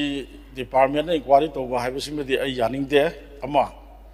ani subada ai honorable chief minister da ngasi ki aga house ki khudong chaba loraga thamanjani gi se amuktang announce to bi oba ngasi se ngасꯥꯏꯒꯤ ꯇꯧꯕꯤꯌꯨ ꯍꯥꯏꯗꯤ ngасꯥꯏꯒꯤ impanel ꯑꯣꯏꯔꯤꯕ ꯍꯣꯁꯄꯤꯇꯥꯜꯁꯤꯡꯁꯤꯗ ꯇꯣꯉꯥꯟ ꯇꯣꯉꯥꯟꯕ ꯂꯩꯅꯥꯁꯦ ꯃꯥꯒꯤ package ꯂꯩꯅꯥ ꯈꯦꯠꯅꯕꯒꯤ ꯃꯇꯨꯡ ꯏꯟꯅ ꯄꯩꯁꯥꯁꯦ ꯑꯩꯅ ꯉꯁꯥꯏ ꯍꯥꯏꯖꯔꯤꯕ 10,000ꯗ ꯌꯦꯡꯒꯗꯧꯕ 50ꯗ ꯌꯦꯡꯒꯗꯧꯕ ꯂꯥꯈꯇ ꯌꯦꯡꯒꯗꯧꯕ ꯑꯅꯥꯕꯁꯦ ꯃꯁꯤꯗꯒꯤ ꯍꯦꯟꯅ ꯂꯧꯕ ꯌꯥꯗꯦꯕ ꯄ꯭ꯔꯥꯏꯚꯦꯠ ꯍꯣꯁꯄꯤꯇꯥꯜꯁꯤꯡꯗꯁꯨ ꯑꯗꯨ ꯄ꯭ꯔꯥꯏꯚꯦꯠ ꯍꯣꯁꯄꯤꯇꯥꯜꯁꯤꯡꯗꯤ ꯂꯧꯗꯨꯅ ꯂꯩꯔꯦ ꯑꯩ ꯍꯧꯖꯤꯛ 3-4 ꯈꯛꯇ ꯄꯟꯖꯒꯦꯕ ꯑꯅꯥꯕ 5 ꯈꯔ ꯑꯩꯈꯣꯏꯒꯤ ꯄꯩꯁꯥ ꯌꯥꯝꯅ ꯆꯥꯎꯅ ꯌꯦꯡꯕ ꯍꯥꯏꯕ ꯇꯥꯔꯦ ꯃꯥꯒꯤ ꯑꯅꯥꯕꯁꯦ ꯂꯨꯄꯥ ꯑꯦꯜ ꯏꯉꯣꯆꯥ ꯀꯧꯕ ꯑꯩ ꯌꯥꯝ ꯗꯤꯇꯦꯜ ꯍꯥꯏꯔꯔꯣꯏ ꯃꯤ ꯑꯃꯈꯛ ꯂꯝꯁꯨ ꯍꯥꯏꯖꯔꯔꯣꯏ ꯃꯥꯒꯤ ꯂꯩꯅꯥꯁꯦ ꯈꯔ ꯂꯨꯕ ꯂꯩꯅꯥꯅꯤ ꯂꯥꯈ 4,39,719 ꯇꯥꯏꯌꯦꯕ ꯃꯥꯒꯤ ꯑꯅꯥꯕꯒꯤ ꯂꯥꯌꯦꯡꯃꯟꯁꯦ ꯑꯗꯨꯕꯨ ꯍꯦꯜꯊ ꯀꯥꯔꯗꯇ ꯑꯦꯗꯖꯁ ꯇꯧꯕ ꯌꯥꯔꯤꯁꯦ ꯂꯥꯈ 2,184,999ꯅꯦ ꯑꯗꯨꯕꯨ ꯑꯍꯦꯟꯕ 1,88,785 ꯁꯦ ꯅꯝꯗꯅ ꯑꯍꯦꯟꯕꯁꯤ ꯊꯤꯍꯜꯂꯦꯕ ꯁꯨꯃꯥꯏꯅ ꯇꯧꯗꯅ ꯂꯨꯄꯥ ꯂꯥꯈ 2 ꯍꯦꯟꯅ ꯂꯧꯕ ꯂꯥꯈ 3 ꯍꯦꯟꯅ ꯂꯧꯕ ꯀꯥꯔꯗꯇꯨꯒꯤ ꯃꯅꯨꯡꯗ ꯂꯩꯔꯤꯕꯗꯨꯅ ꯑꯗꯨꯝ ꯌꯦꯡꯖꯔꯒ ꯑꯅꯥꯕꯗꯣ ꯑꯗꯨꯒꯤ ꯍꯦꯟꯅ ꯄꯩꯁꯥ ꯇꯤꯡꯍꯜꯂꯣꯏꯗꯕꯁꯦ ꯍꯦꯟꯅ ꯂꯧ ꯂꯩꯔꯦꯕ ꯍꯣꯁꯄꯤꯇꯥꯜꯁꯤꯡꯁꯤꯅ ꯑꯗꯨꯅ ꯍꯥꯏꯔꯤꯕ ꯃꯁꯦ ꯉꯁꯤꯗꯒꯤꯗꯤ ꯃꯁꯤ ꯌꯥꯔꯣꯏ ꯍꯥꯏꯕꯁꯦ ꯑꯣꯅꯔꯦꯕꯜ ꯆꯤꯐ ꯃꯤꯅꯤꯁꯇꯔꯅ ꯍꯥꯎꯁ ꯐꯝꯃꯤꯉꯩꯁꯤꯗ ꯑꯃꯨꯛꯇꯪ ꯃꯌꯥꯝ ꯃꯅꯤꯄꯨꯔ ꯄ꯭ꯔꯖꯥꯒꯤ ꯂꯥꯏꯔꯕꯁꯤꯡꯁꯦ ꯍꯦꯜꯊ ꯀꯥꯔꯗ ꯄꯥꯏꯔꯒ ꯂꯥꯌꯦꯡꯕ ꯂꯥꯛꯄꯗ ꯈꯪꯅꯅꯕ ꯃꯗꯨ ꯑꯃꯨꯛꯇꯪ ꯂꯥꯎꯊꯣꯛꯄꯤꯕ ꯌꯥꯕ꯭ꯔꯥ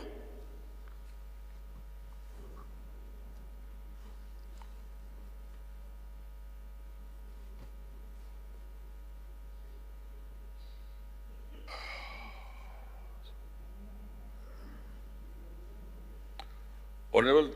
member, thambiriba point kudimak loinak lebak ki amadi praja sing interest ni duga ngasagi kari mediasis type la ama sigi kanu company si already leitre anova ama tender toroga hakre mamingna MD India haibama Simai Singh Duksage MD India Duga Sagi 14,000 Tabada Madugi Henba Haidudi Samsamna Lepiba Mamandudi Sarkargi Hospital Singi Mamaloramni Ado Kamaina Madu Zamanana Singa the gate way, Amta Yanzage, though see in a house that Hamzerisi, but do any Yanzagarisi, is a very serious concern. Thank you. Yet, personally, time you say, Kitan Kilar or is honorable, sir. I know Hamzari is in the 14,000 say, government Kataginati, whole impanel hospital, including private hospital. Private hospital, see the Moina government Siga Yanaraga, Hari Balina, Sings, Yangzaki, Hydra, impanel by the Yanaraba, Adum hospital sings to Yauriaba. The only thing I know hygiene now, Hujiki Anabase, Lupa listening, example, you want to listen to Ramarita, Anabase, hospital, private sing the young the Yankai Mangatare, Duna, Tara Maridin Hoigi, Skim Sidagi Kahorage. Nifuma Toiti on a low honorable sir. Aina Heiser in the Madu Lovam talked about 14,000 Dugi Manunda, Madugi scheme do not cover to Zargatan from OPD the emission to Vadugina up to disaster over 14,000 include to Zagravaneva. Adusi, Sigumba Tongan Bana within a sign Hariber Lak, a mother listening from the Pan Hen and Lova, Lak and Ilova, Magi Pekes to no cover to Zagrabado. I hear Papasham private hospitals lower Galereva. Masise package to give Matungina, scheme Sigi Matungina, Government of India held ki Pagi agreement to give Matungina, scheme to the Lauto of the Matungin, this is Lovan Tokteaduna, Madu Lovan Bigano, Lobayaro Habado, Honorable Sarn of Madu, yes, the Hairasuyare Madu, Nahanga Toro Posum Bachobo Huran Malay Maba, Void of Number 2, state government give Makadale hospital like Zenams OBI Rim Center give Makadale or Suyai Moina Nasaigi package to give Pasasi Loto Payana impanel of a pharmacy in Gamanaraga हिदाक लांथक मयाम अमा पांजल्लगा लैदबिदा पैसादु चारगा अनाब खुदिंगी government की कनोदगी account की लूट तौ लेरेबा सिमगा यारोय हाबिदु हाइबियो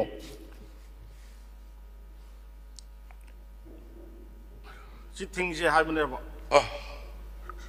सही honourable member थंबीसी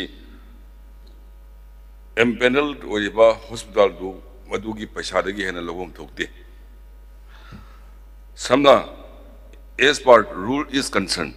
madu logum thoktabadu lawragadi madu langani na logum thoktaba oirmagadi madu amu an lawndana batorsi yalasi ya sa ako aro nam ta haji lawan rule da yado asima sar hayeng se assembly loigani hangsi se pungkhai mutang matam bibi ba yabra sigi su sigi matang da am si discuss maramdi am concern oiningi leita laira ana basing si sar aduki matik wa khre health card pai re herga pibam thok do paisa mayam ama tingal laira ama ani subada sar masigi kaino se involvement lairiba crore charted ki abapta sida involved lairabane aba sar masigi kaino se board अखोई PMJY अमसुंग CMHT की अनिसिदा अदुना सी Irai line अखोई थादोक चुमोय अदुना मसी यारगदी अइदि house committee हाइना थमजगे अनु मदु अमतंग मदुगी मतंग दो अरोइबदो अमता honourable सार की through honourable CM तक खुंबियो सी inquiry सी मतंग सकरा माइ तौसे आपना पैसा सी चावि सर ऑनरेबल स्पीकर सर आई समाइ थमजगे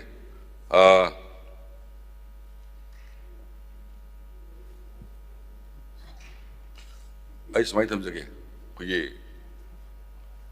हयेंग सेशन लोइब नुमिनि ने ऑनरेबल मेंबर ना हाइबिसे अदो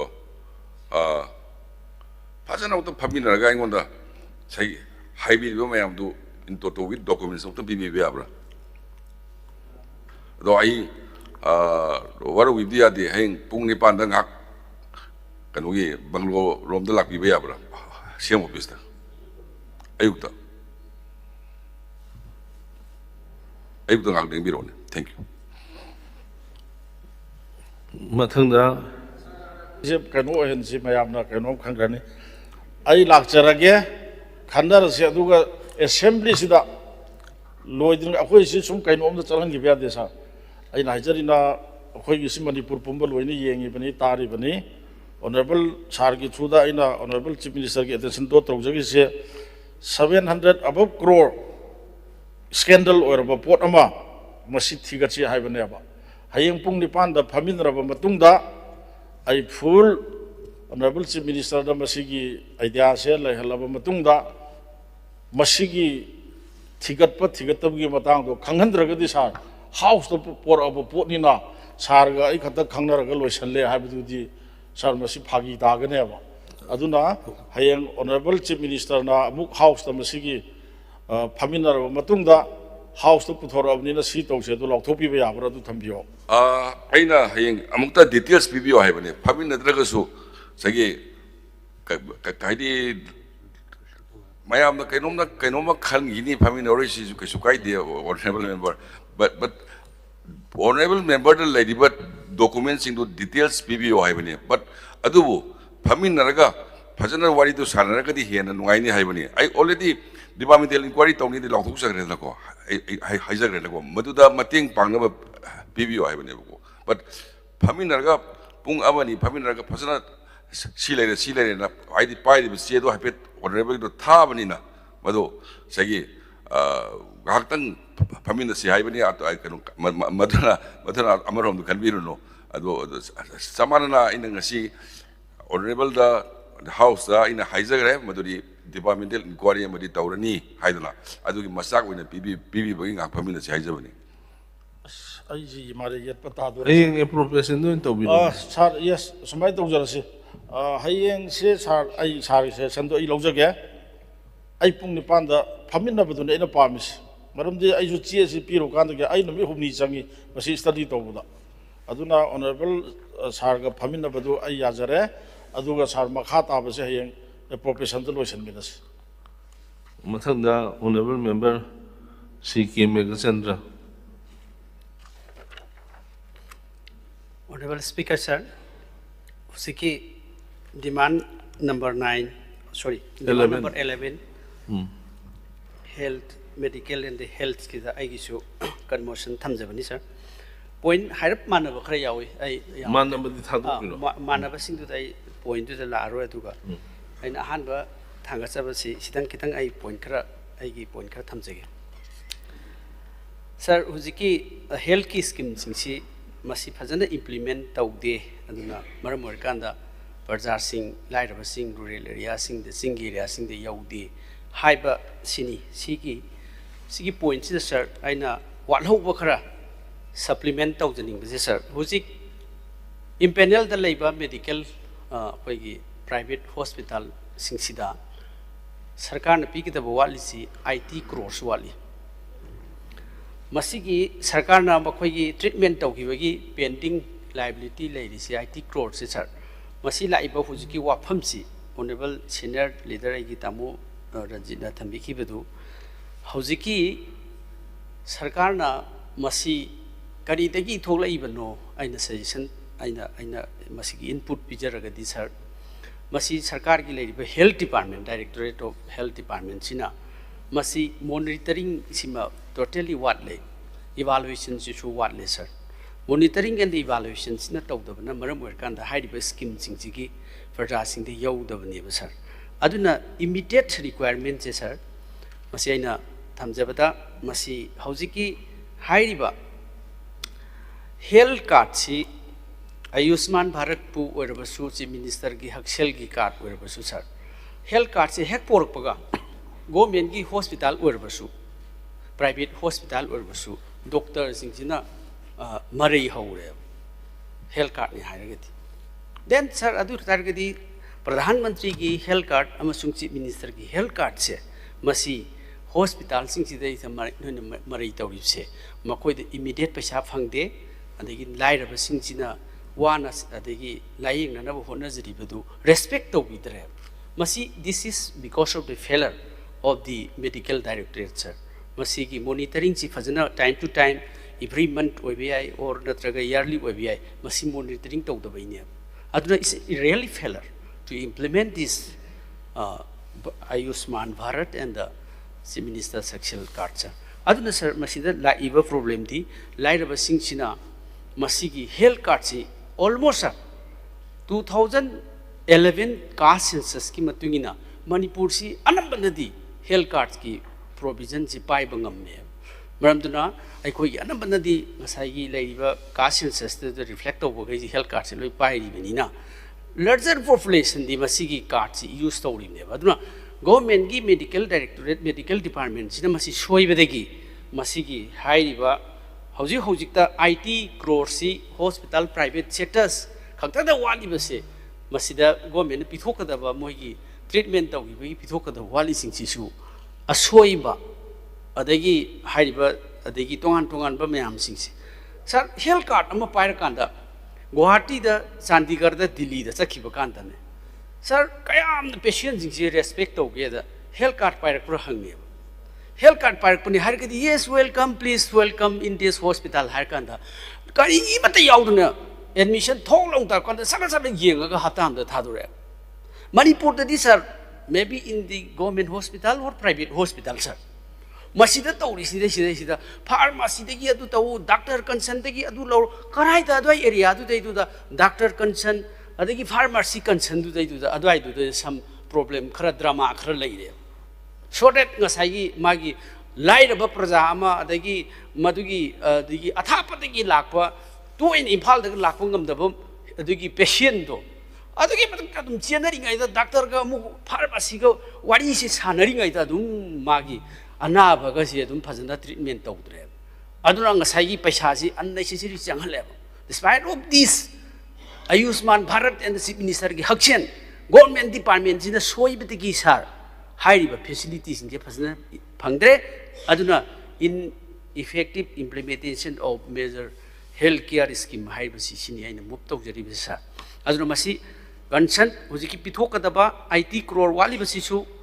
masi phajana monitoring tawbiro cross check tawbiro then adagi makha da lakadaba masi gi treatment sing sidai sida department che fully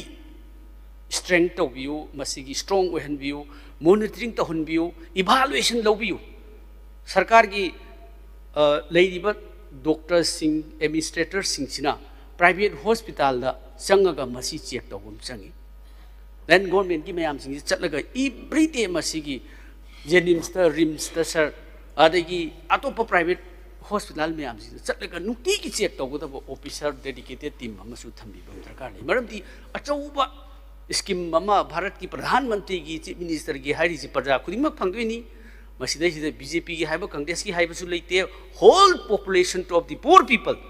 masi mayam ji phangdoi ni sir aduna masi am very serious concern ni immediate action lokhat piyo sir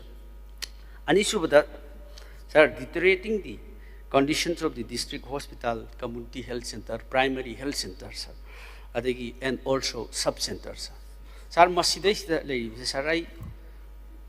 mafam kaya sing sahi ama ni ahum mari sida chattaba jaga leiraktre chingi remote area singda community health center ai charpakanda dum yengami health center singthi yengami primary even primary health center sing changi district hospital sing changi yengi sir hojik thingnari ba sir Tamenglong da chatpada Jiribam da chatpada then even Urkhul da chatpada sir leiriba angang unabagi mayam singsi anambana thapaba singdagi amuk jenims ta muglai sije da muglai ras medicity da muglai angang unabasi bok sida loina private hospital singita athapa singdai bok refer to ifse masi kari gino sir district hospital ama haiba sidi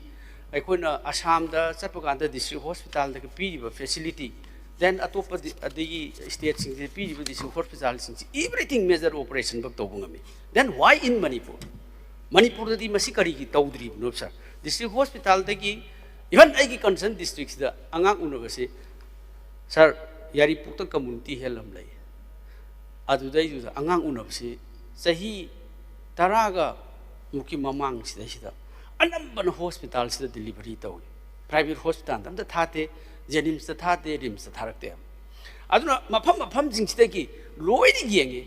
yengaba matung da refer se loina imphal da toksala kan se imphal se angang unanabagi phamung bak leitre angang unanabagi masi bhakta aikoi ki floor da phak am tharaga angang unabi phimam la yam hygienic oidraba aduna sir health department si masi pumsoi shoire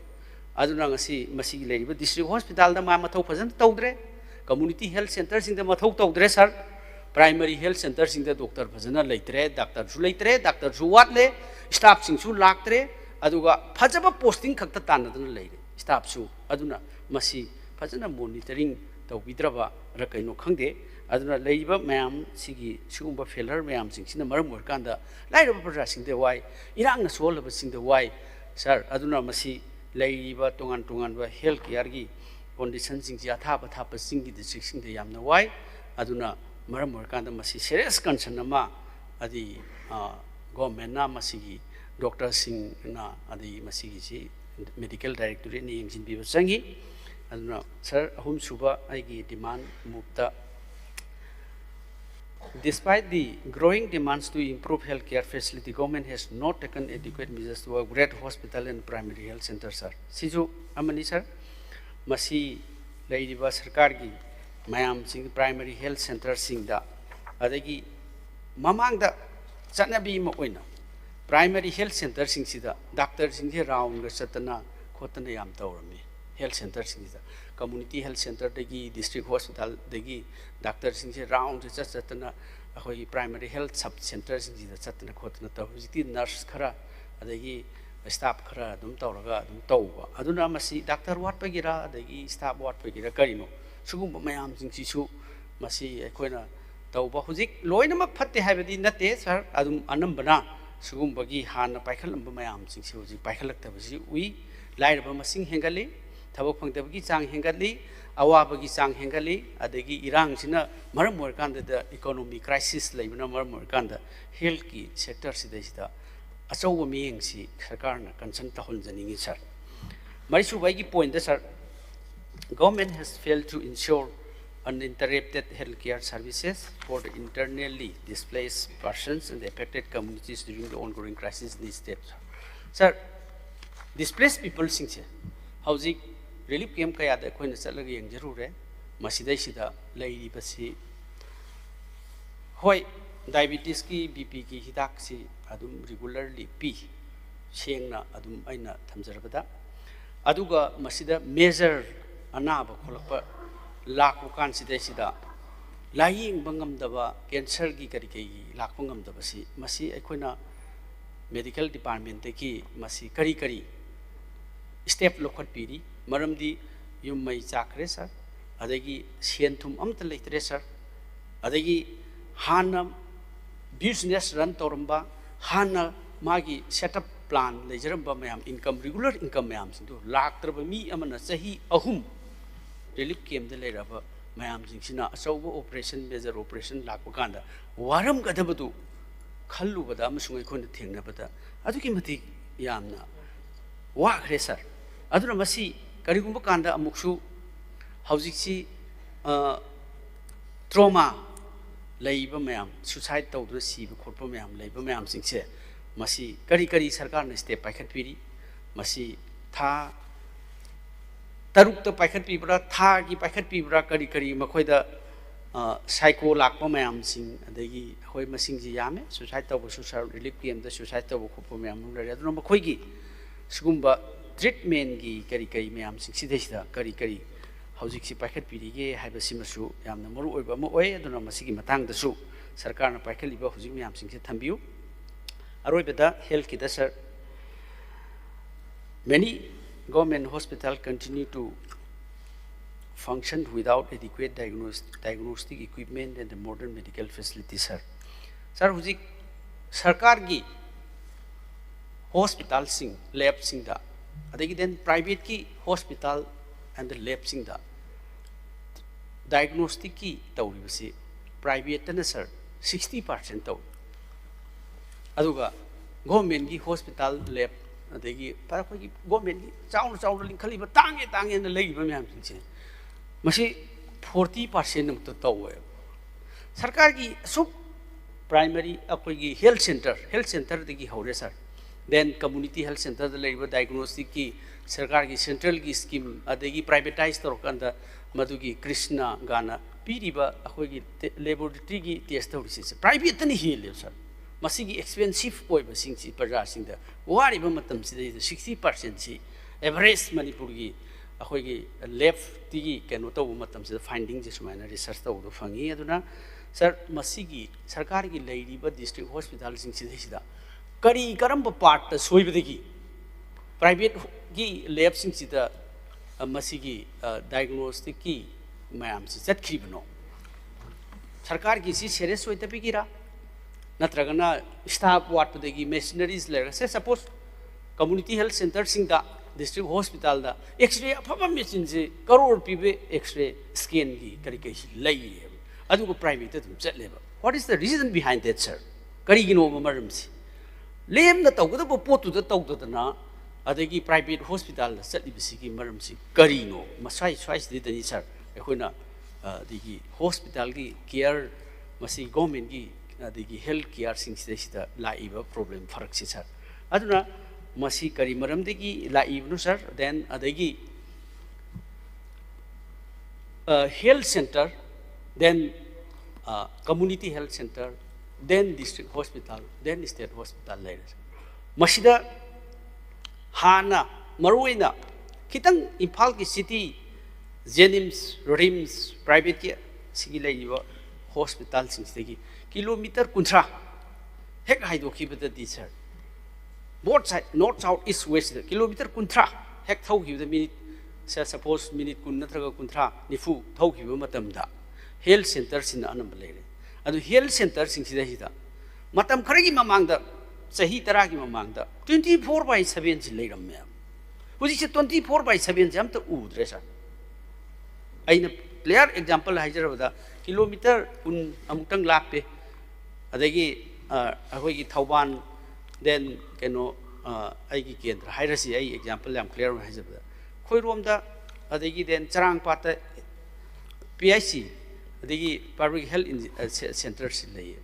ꯑꯗꯣ 24/7 ꯁꯦ ꯑꯍꯤꯡꯒ ꯂꯦꯛꯑꯒ ꯗꯥꯛꯇꯔꯒꯁꯤ rotation ꯇꯧꯔ ꯑꯍꯤꯡ ꯂꯦꯛꯑꯒ ꯇꯧꯔꯝꯕꯁꯤꯡꯗꯣ ꯇꯧꯈꯤꯗ꯭ꯔꯦ ꯑꯇꯣꯞꯄꯁꯨ ꯃꯁꯤꯗꯤ ꯁ꯭ꯋꯥꯏꯒꯤ kilometre 10 ꯂꯥꯞꯄꯁꯤꯐꯛ ꯇꯧꯗ꯭ꯔꯒꯗꯤ ꯆꯤꯡꯗꯗꯤ ꯁꯥꯔ ꯑꯩꯅ ꯆꯠꯂꯨꯕꯗꯗꯤ ꯀꯔꯤꯝꯇ ꯂꯩꯔꯝꯗ꯭ꯔꯦ ꯆꯧꯀꯤꯗꯥꯔ ꯑꯃꯅ ꯀꯝꯃꯨꯅꯤꯇꯤ ꯍꯦꯜꯊ ꯁꯦꯟꯇꯔ ꯑꯃꯗ ꯁꯦꯟꯅꯔ ꯂꯩꯔꯝꯃꯤ ꯗꯦꯠ ꯏꯁ ꯏꯟ ꯑꯩꯈꯣꯏꯒꯤ ꯖꯤꯔꯤꯕꯥꯝꯒꯤ ꯀꯩꯅꯣꯗ ꯕꯣꯔꯣ ꯕꯦꯀꯥ ꯁꯣꯇꯣ ꯕꯦꯀ꯭ꯔꯥꯗ ꯉꯁꯥꯏꯒꯤ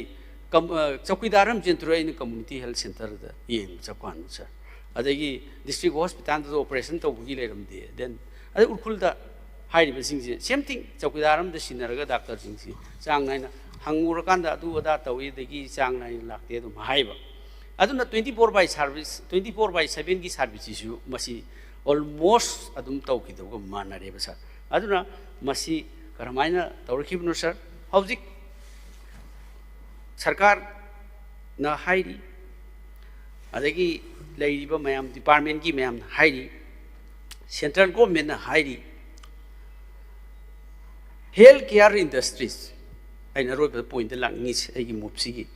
ꯍꯦꯜꯊ ꯀꯦꯌꯔ ꯏꯟꯗꯁꯇ꯭ꯔꯤꯁ ꯃꯌꯥꯝ ꯇꯧꯅꯅꯕ ꯍꯥꯏꯗꯅ ꯍꯥꯏ ꯑꯗꯨꯒ ꯄ꯭ꯔꯥꯏꯚꯦꯠ ꯁꯦꯛꯇꯔꯗ ꯂꯩꯔꯤꯕ ꯍꯣꯁꯄꯤꯇꯥꯜꯁꯤꯡꯁꯤ ꯃꯁꯤ ꯁꯔꯀꯥꯔꯅ ꯀꯔꯝꯍꯥꯏꯅ ꯃꯁꯤ ꯇꯥꯏꯠ ꯑꯞ ꯇꯧꯔꯤꯕ ꯑꯣꯡꯂꯤ ꯅꯣꯠ ꯑꯣꯡꯂꯤ ꯑꯩꯈꯣꯏꯒꯤ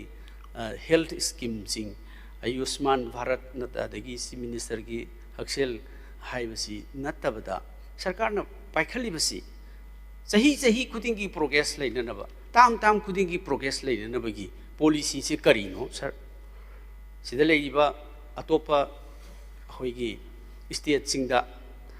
ꯀꯔꯤꯒꯤꯗꯃꯛꯇ ꯄ꯭ꯔꯥꯏꯚꯦꯠ ꯍꯣꯁꯄꯤꯇꯥꯜꯗ ꯑꯃꯨꯛꯄꯨ ꯆꯪꯉꯨꯔꯒꯗꯤ ꯂꯨꯄꯥ ꯂꯥꯛ 4 ꯂꯣꯏ ꯑꯃꯨꯛꯄꯨ ꯆꯪꯉꯨꯔꯒꯗꯤ ꯂꯥꯛ 2 ꯂꯣꯏ ꯍꯥꯏꯔꯤꯕꯁꯤ ꯑꯉꯥꯡ ꯎꯅꯕꯗꯁꯨ ꯑꯣꯏꯔꯁꯨ ꯑꯦꯛꯁꯤꯗꯦꯟ ꯃꯥꯏꯅꯔ ꯑꯃꯕꯨ ꯑꯣꯏꯔꯕꯁꯨ ꯂꯥꯛꯇ ꯆꯪꯉꯤ ꯍꯥꯏꯔꯤꯕꯁꯤ ꯀꯔꯤꯒꯤꯅꯣ is there any cross check with that ꯑꯩꯈꯣꯏꯒꯤ ꯑꯦꯛꯁꯄꯦꯟꯗꯤꯆꯔ ꯃꯁꯤ ꯁꯔꯀꯥꯔ ꯑꯃꯅ ꯃꯁꯤ ꯂꯧꯈꯠꯐꯝ ꯊꯣꯛꯄ ꯑꯃꯅꯦ ꯍꯥꯏꯕ ꯑꯗꯨꯅ ꯃꯁꯤ ꯑꯩꯅ ꯃꯁꯤꯒꯤꯁꯤ ꯄ꯭ꯔꯖꯥꯁꯤꯡꯒꯤ ꯍꯦꯟꯅ ꯀꯝꯐꯣꯔꯇꯦꯕꯜ ꯑꯣꯏꯅꯅꯕ ꯑꯗꯩ ꯂꯥꯏꯔꯕꯁꯤꯡꯗ ꯇ꯭ꯔꯤꯠꯃꯦꯟꯒꯤ ꯐꯦꯁꯤꯂꯤꯇꯤꯁꯤꯡꯁꯦ ꯃꯄꯥꯟꯗ ꯁꯔ ꯍꯧꯖꯤꯛꯁꯤ ꯒꯨꯋꯥꯍꯥꯇꯤꯗ ꯆꯠꯄꯁꯤ ꯑꯅꯝꯕꯅꯤ ꯑꯗꯨ ꯍꯥꯏꯔꯤꯕ ꯍꯣꯁꯄꯤꯇꯥꯜꯗꯨꯗꯤ ꯃꯅꯤꯄꯨꯔꯗ ꯍꯦꯟꯕꯗꯤ ꯅꯠꯇꯦꯕ ꯑꯗꯨꯅ ꯃꯁꯤ ꯀꯗꯥꯏꯗ ꯈꯦꯠꯅꯔꯤꯅꯣ ꯃꯁꯤ ꯃꯅꯤꯄꯨꯔꯗ ꯍꯧꯖꯤꯛꯁꯤ ꯐ꯭ꯂꯥꯏꯠꯇ ꯆꯠꯄꯅꯦ ꯐ꯭ꯔꯤ ꯃꯨꯚꯃꯦꯟ ꯂꯩꯇꯕꯒꯤ ꯑꯋꯥꯕ ꯂꯩꯕꯅꯦ ꯐ꯭ꯂꯥꯏꯠꯀꯤ ꯃꯃꯜꯅꯦ ꯀꯔꯤꯅꯦ ꯇꯧꯔꯀꯥꯟꯗ ꯃꯄꯥꯟꯗ ꯂꯥꯏꯔꯕ ꯑꯃꯅ ꯆꯠꯄ ꯃꯇꯝꯗ ꯃꯅꯤꯄꯨꯔꯒꯤ ꯑꯅꯝꯕꯅ ꯃꯄꯥꯟꯗ ꯌꯦꯡꯕ ꯆꯠꯅꯤꯡꯉꯤꯁꯤꯒꯤ ꯃꯁꯤꯒꯤ ꯂꯩꯅꯥꯁꯤ ꯀꯔꯝꯍꯥꯏꯅ ꯂꯧꯊꯣꯛꯀꯗꯒꯦ ꯃꯁꯤꯒꯤ ꯃꯥꯏꯟꯗꯁꯦꯠꯁꯤ ꯀꯔꯝꯍꯥꯏꯅ ꯂꯧꯊꯣꯛꯀꯗꯒꯦ ꯍꯥꯏꯕꯁꯤ it is solely depend on the medical department aduna sarkargi policy aduna maram urkanda masigi policy singsida karamaina masi tawdagi adagi sarkargi leiba paisadi yam changi adagi private hospital am changubada adagi government gi dorgasu adagi government da changure adugi hospital da rau aduda operation tawsi aduda delivery tawsi sarkargi hospital changa matungda amu refer tawrpa aduga amuk private hospital da tawba operation su mangai sarkar gi da lai private amu refer tawba aduga adudai du doctor do sarkar da puri ba doctor du na private gi da mu tawba adu masigi da lei masigi system si karai da soiri no masigi sarkar da private sector da tawri basina paisa yamna changi basi masi minimize tawna ba sarkar na dikari lokhali hai basi su achau question interrogation mark sir aduna masi aina khara thengnar ko da tripura gi ama thengnei tripura da mokhoi gi health industry oi on throk no bo hona ba matam da industry department pi ba subsidies me am ji health sector ji da phangna bo hona ba da sarkar gi announcement policy ni matung ina ising free mai free pisal kanda parja sing ki lowi ba masai gi treatment gi fee me am ji kakthak na ba policy se tonga na ma khot pa su lei then say suppose aina Sijagi si Sarakpam study to college amu oire very good masida chhatra tami den adagi karikite babinagi rajmiti achau mi sing si big than yeng ni sa tai private hospitals and sija khakta da ising ji 14 water tanker tongana on water tanker amna ising ji lawe 14 water tanker adudi whole Manipur ki water supply department si da water tanker si kaya lai gi adurdi sija khakna na sina ba operate to na ho khelam doribra then adu tarkadi scheme mama har ghar jal gi makha da scheme am to wir kan ising ji free da sarkar na pibiraga madudagi to wir kan da sarkar ka phasana understanding ama seme haraga मदुदा लौरीबा पैसासी ताधरकननबा सिजदा पैसा चंगिबा अतै तोंगान बो private hospital चंगिसी मै इसिंजु खरा कोमथोकपिरगा then subsidy industry देगी फंगनब honour कांदा अखोना थबक पीब खोपगी मयाम सिंसिसु कानब मयाम अम लेबनिना medical directorate ना department सिदा यामना कंसर्न ओहननी अनौबा मतम मतमगी पॉलिसी प्रोग्राम मयाम लोखटपा अदगी कोऑर्डिनेशन तौबा मॉनिटरिंग तौबा इवैल्यूएशन सि था खुदिंगी लौरे हायरकांदा अखोय पुनमक्सी वेलफेयर स्टेट अमा ओइनबा मिफुं खुदिमकी फैसिलिटी सि लैननबा कदे मसिगी कंसर्न सि दरकार लै सर अरोइबदा हेल्थ सिदा sir only private sector hospital association की रिपोर्ट सिदा मसी 30,000 दगिना 35,000 से मखोइना job Piri sir government is around 1 lakh अदुगा private hospital खक्तना Moin पीरी से 30,000 दिन 35,000 पीरी then they are also very important sir अदुना अखोइना department सिना मतम मसी यामना monitoring तौरकांदा policy upgrade तौब खोटपा तौरकांदा ma'am थबक फंगदब लेरिबा ma'am Singh अखोना अदि ऑनरेबल गवर्नर देन ऑनरेबल मतम की chief minister ना अखोगी हेल्थ सेक्टर सी इंडस्ट्री हेल्थ सेक्टर सी इंडस्ट्री तौननबा हाइदु टूरिज्म दसु अदमाइना कोना लाउरिबसी अखोगी पॉलिसी म लेत्रगदी लाउबो खक्तनति यारोय सर अदुना आइना अरोइबदा थमजनिंगी आइना पंजरीबा मुप मैम सिंसी याम फजना मसिगी हेना फननबा ओंथोकननबा हेल्थ की मसी सेक्टर सिदा सरकार की मैम पीबीयू अरोइबदा sir PPP public private partnership सी मसीगी मॉडल सी अखोना हेल्थ मसीगी डिपार्टमेंट से म्यांमारदगी येंग लाक्नबा अदगी थंगनबा स्टेट सिंगदगी येंगनरबा अखोइसी हेल्थ अदुगुंबा हब अमा हेल्थ केयर हब अमा अखोइ तौननबा सरकारना मतमगी गाइडलाइंस अदगी पब्लिकेशन न्यूज़ द मीटिंग द चौचौबा मयामदा हाइरिबसे मसीगी सी पीपीपी सी अखोना हॉस्पिटल लिंखलनिंगबा अदगी सरकार का टाइड अप तौरे हर कांदा लमगजी फ्री द पीबीदना सरकार की अछौबा मेडिकल हब अमा ओइननबसी सरकार की मतम की पॉलिसी तौबिरा कांदा अखोय सुगुम मयाम सिंसी तंजा चाना इन पोथखचबनी अना मसीगी हेल्थ की मतंग जी स्वाइदा लुसिनजरे sir thank you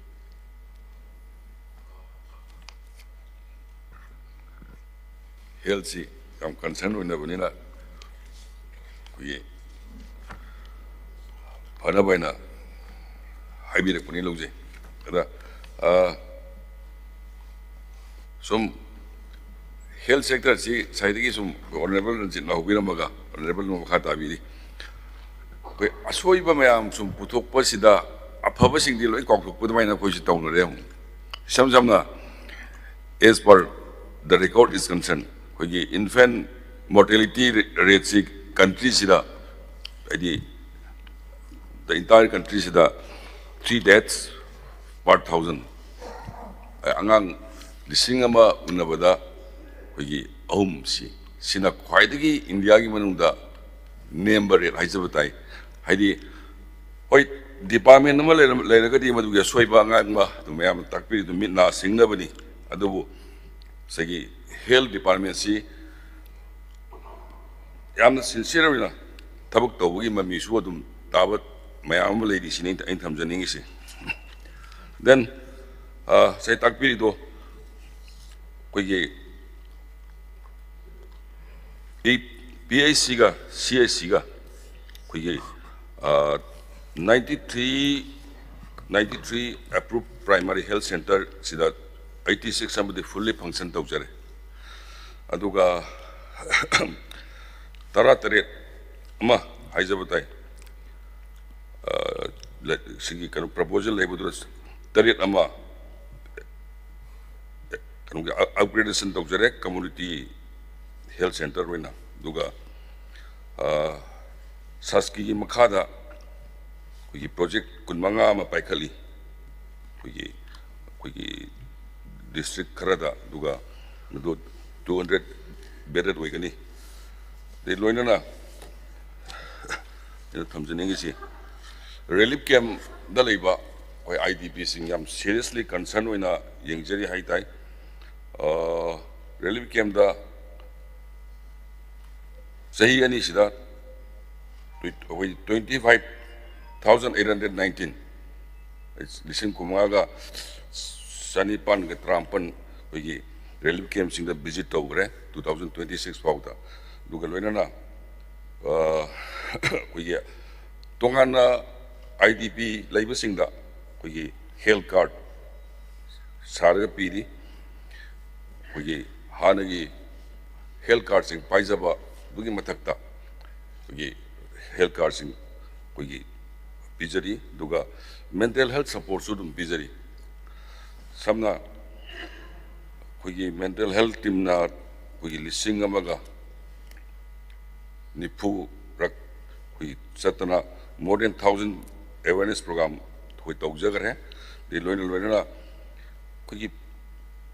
free diagnostic से कोई से ऑनरेबल तबीरी दो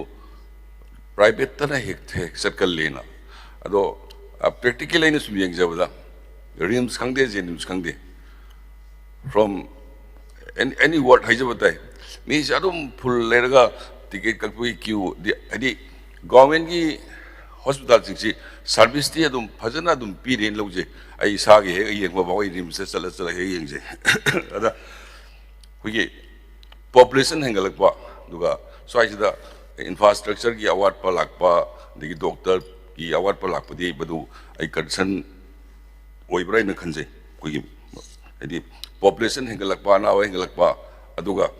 हॉस्पिटल लेरिबसिंग दा लोइनमक कोई येंगबंग मक्तबा हाइजबताय अदुसु फैक्टर अम गोइबा माले करोदा कोई कनो सिंगदा चलिसिंग से द स्वाइसदा आइना थमजनी से कोई रूरल जगह सिंह दसु याम कने हेल्थ केयर सी तौरी इवन कोई सुप्रीम कोर्ट ना कोई अपॉइंट तो बिदना PPP मॉडल दा अपोलो हॉस्पिटल की मखादा सिंगी डिस्ट्रिक्ट कया अमदसु कोई लायंगबा हौरी हुजी हुजी देन कोई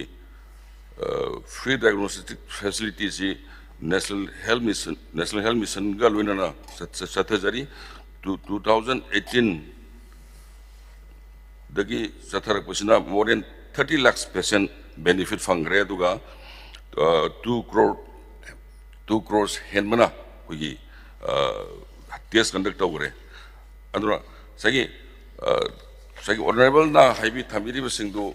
यामना कंसर्न होइबा मयाम सुयावी अदुबु कोई स्टेट्स की हेल्थ डिपार्टमेंट अबदी स्टेट की डॉक्टर सिंगना तौरिबा अफबा सिंसु मयाम सिसु खरा येंबिरा कांदा कन्मोशन दो आई विड्रॉ तौबियो वे रिक्वेस्ट तौजरी साई अमा खक्तंग हायरगा हौजिकी मयाम आइना लोइना फते हाबिदि नते अदुम खरा अखोय असोयबा लेबसिंदु खरा थंबनी अदु मोप तौजबनी एनीवे सर हौजिकी लोइना मक्सी फगननबा मॉनिटरिंग एंड इवैल्यूएशन से मेडिकल डायरेक्टरेट ने फजना मसीगी लेरंबसु याय हाना अदुगा मसीगी मॉनिटरिंग एंड इवैल्यूएशन से फजना अदि प्राइवेट हॉस्पिटल अदि देन तोंगान तोंगान बा कम्युनिटी हेल्थ सेंटर अदि हेल्थ सेंटर अदि स्टेट की हेल्थ सेंटर लेबसिंग से मसी खरा स्ट्रेंथन तौननबा आई थमजरी सि हारगा क्वेश्चन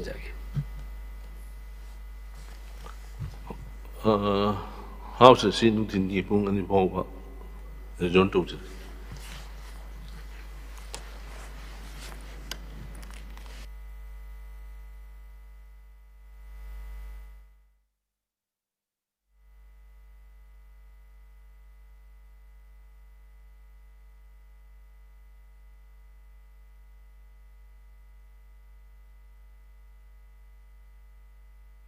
अखोय असोयबा लेबसिंदु खरा